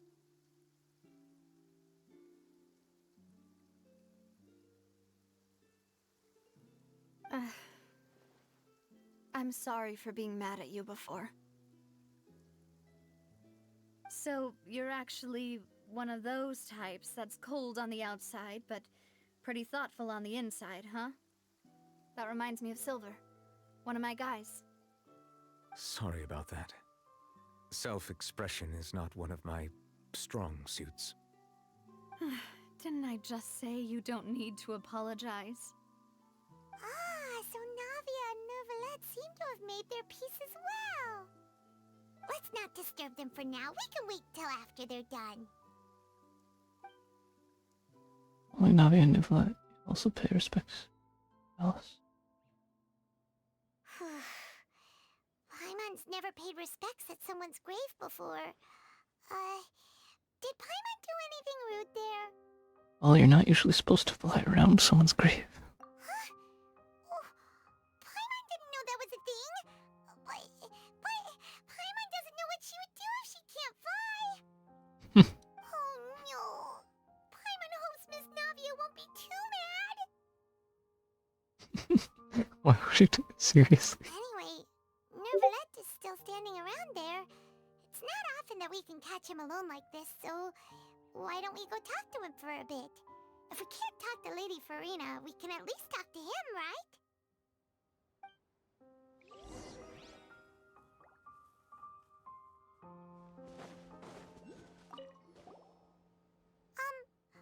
Paimon's really sorry, Navia, but Paimon did something pretty disrespectful just now.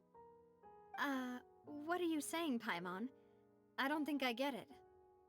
Well, aren't you not supposed to fly around someone's grave? Huh? Who told you that? Hey, Traveler! Why did you mess with Paimon again?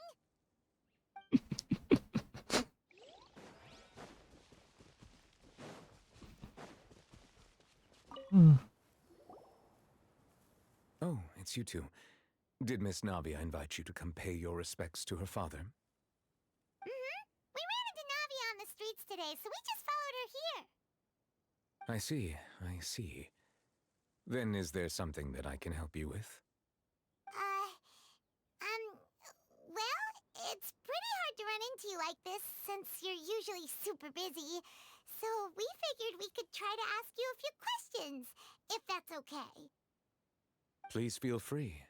Though outsiders, you helped us solve one of the greatest mysteries in Fontaine, and it would be my pleasure to return the favor. Oh, water from the primordial.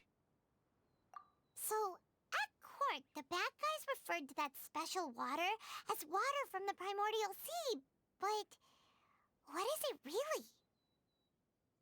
Truthfully, that name is already quite accurate. I can only surmise that Vacher and his ilk only learned of its nature and existence after extensive research. There used to be a special sea on the surface of this planet. The nature of its seawater was rather different from that of the sea we know today. Most of Tevat's life forms were first born in that special sea. You could say it nurtured much of the life on this planet. Huh. So it really was where everything began. It makes sense to call it primordial then.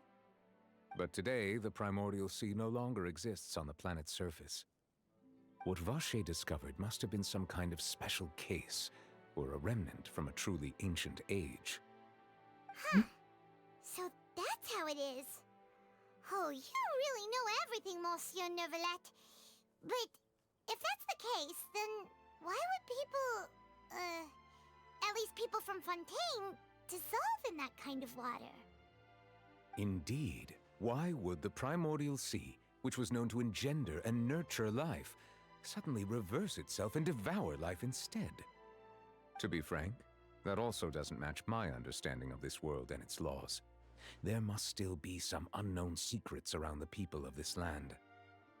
Is there anything else you'd like to ask me about?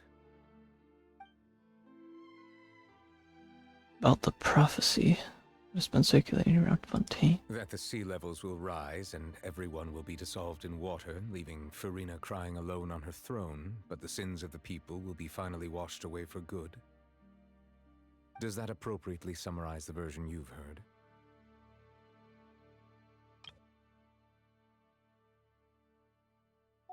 That's right!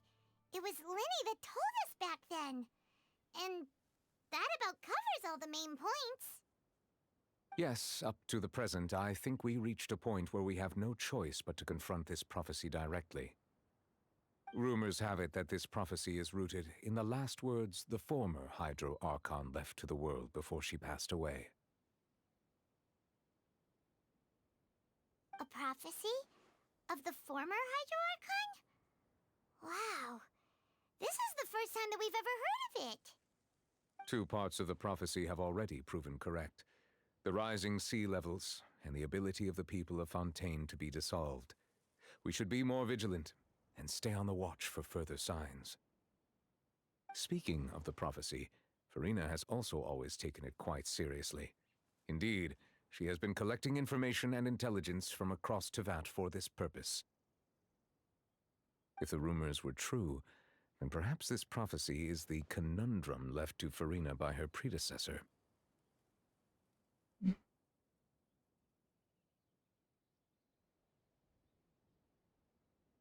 But with Farina being the way she is, can we really trust her to solve it? Is there anything else you'd like to ask me about? Just ask a question about Farina, and he's like, another question? Any other one? Just not gonna answer that. Oh, child. My apologies. My investigation has still not reached its conclusion. However, I still believe the judgment of the Oratrice was not rendered arbitrarily. But you also said you thought he was innocent. For many years, I have been quite aware that the Oratrice does not simply mechanically repeat the verdict that I give on each case. As a divinely created mechanism, the people's unified faith in the concept of justice is integrated into it. Not only can it produce the incredible power of indemnitium, but it likely also possesses other traits, such as self-awareness. Which is all to say, I have been prepared for a situation like this for a long time. Huh. So when Linny told us that he heard a human voice from the room where the Oratrice's core is stored... I was not aware such a thing had occurred. Perhaps that could serve to prove my conjecture. I will add that to the list of items to investigate. In any case, I am inclined to believe that the Oratrice does have a methodology all its own. We just do not have enough information. Based on Farina's reaction, I doubt even she had any idea what was going on. She managed to bluff her way through it, though, with her time-tested twin tricks of bravado and drama. While we do intend to get to the bottom of this, for now, we regret to say that the Fatui Harbinger will just have to bide his time in the fortress of Meripede. If we did incorrectly convict him of crimes he did not commit, we will most certainly compensate him to the fullest extent allowed by the law.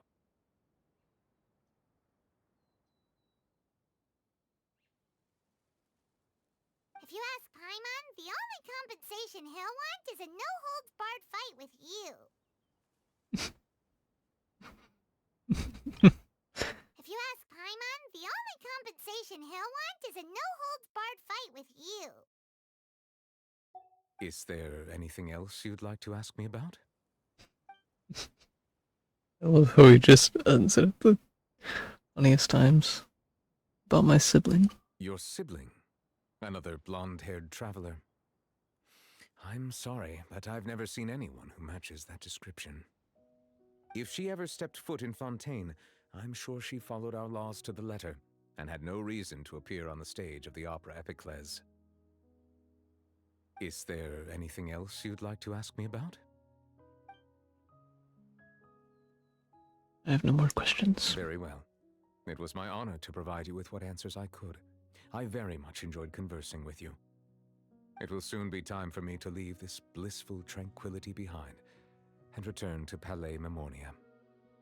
You really are super busy, Monsieur Neuvillette. Paimon thought you only came here to pay your respects today because you had the day off. Crime and villainy do not have the day off, and so justice must work around the clock as well. This is merely the nature of a justice's work. All right, you've got a point. Huh? Paimon just noticed that the rain has stopped.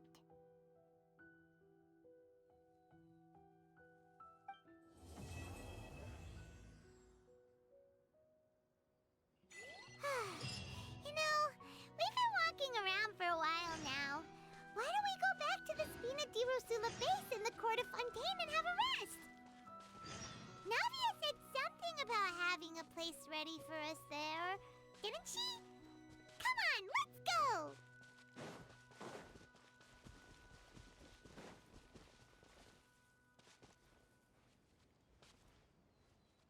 Farewell, Calus.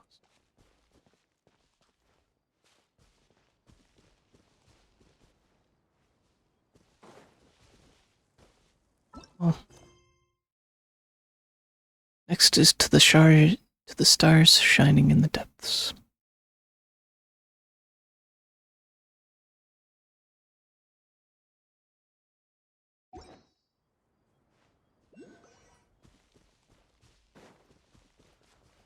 Yeah. That was definitely a wild ride of emotions.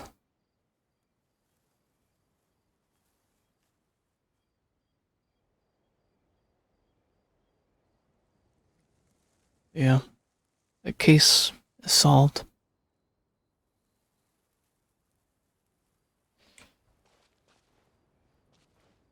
And obviously we have questions going forward. Mainly Child.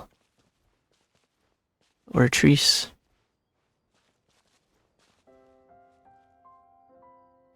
Obviously in the next act, I believe we are probably going to go to the Fortress of Meripede. And meet Writhsley, so that is going to be very fun. Yeah. That's gonna be pretty much it.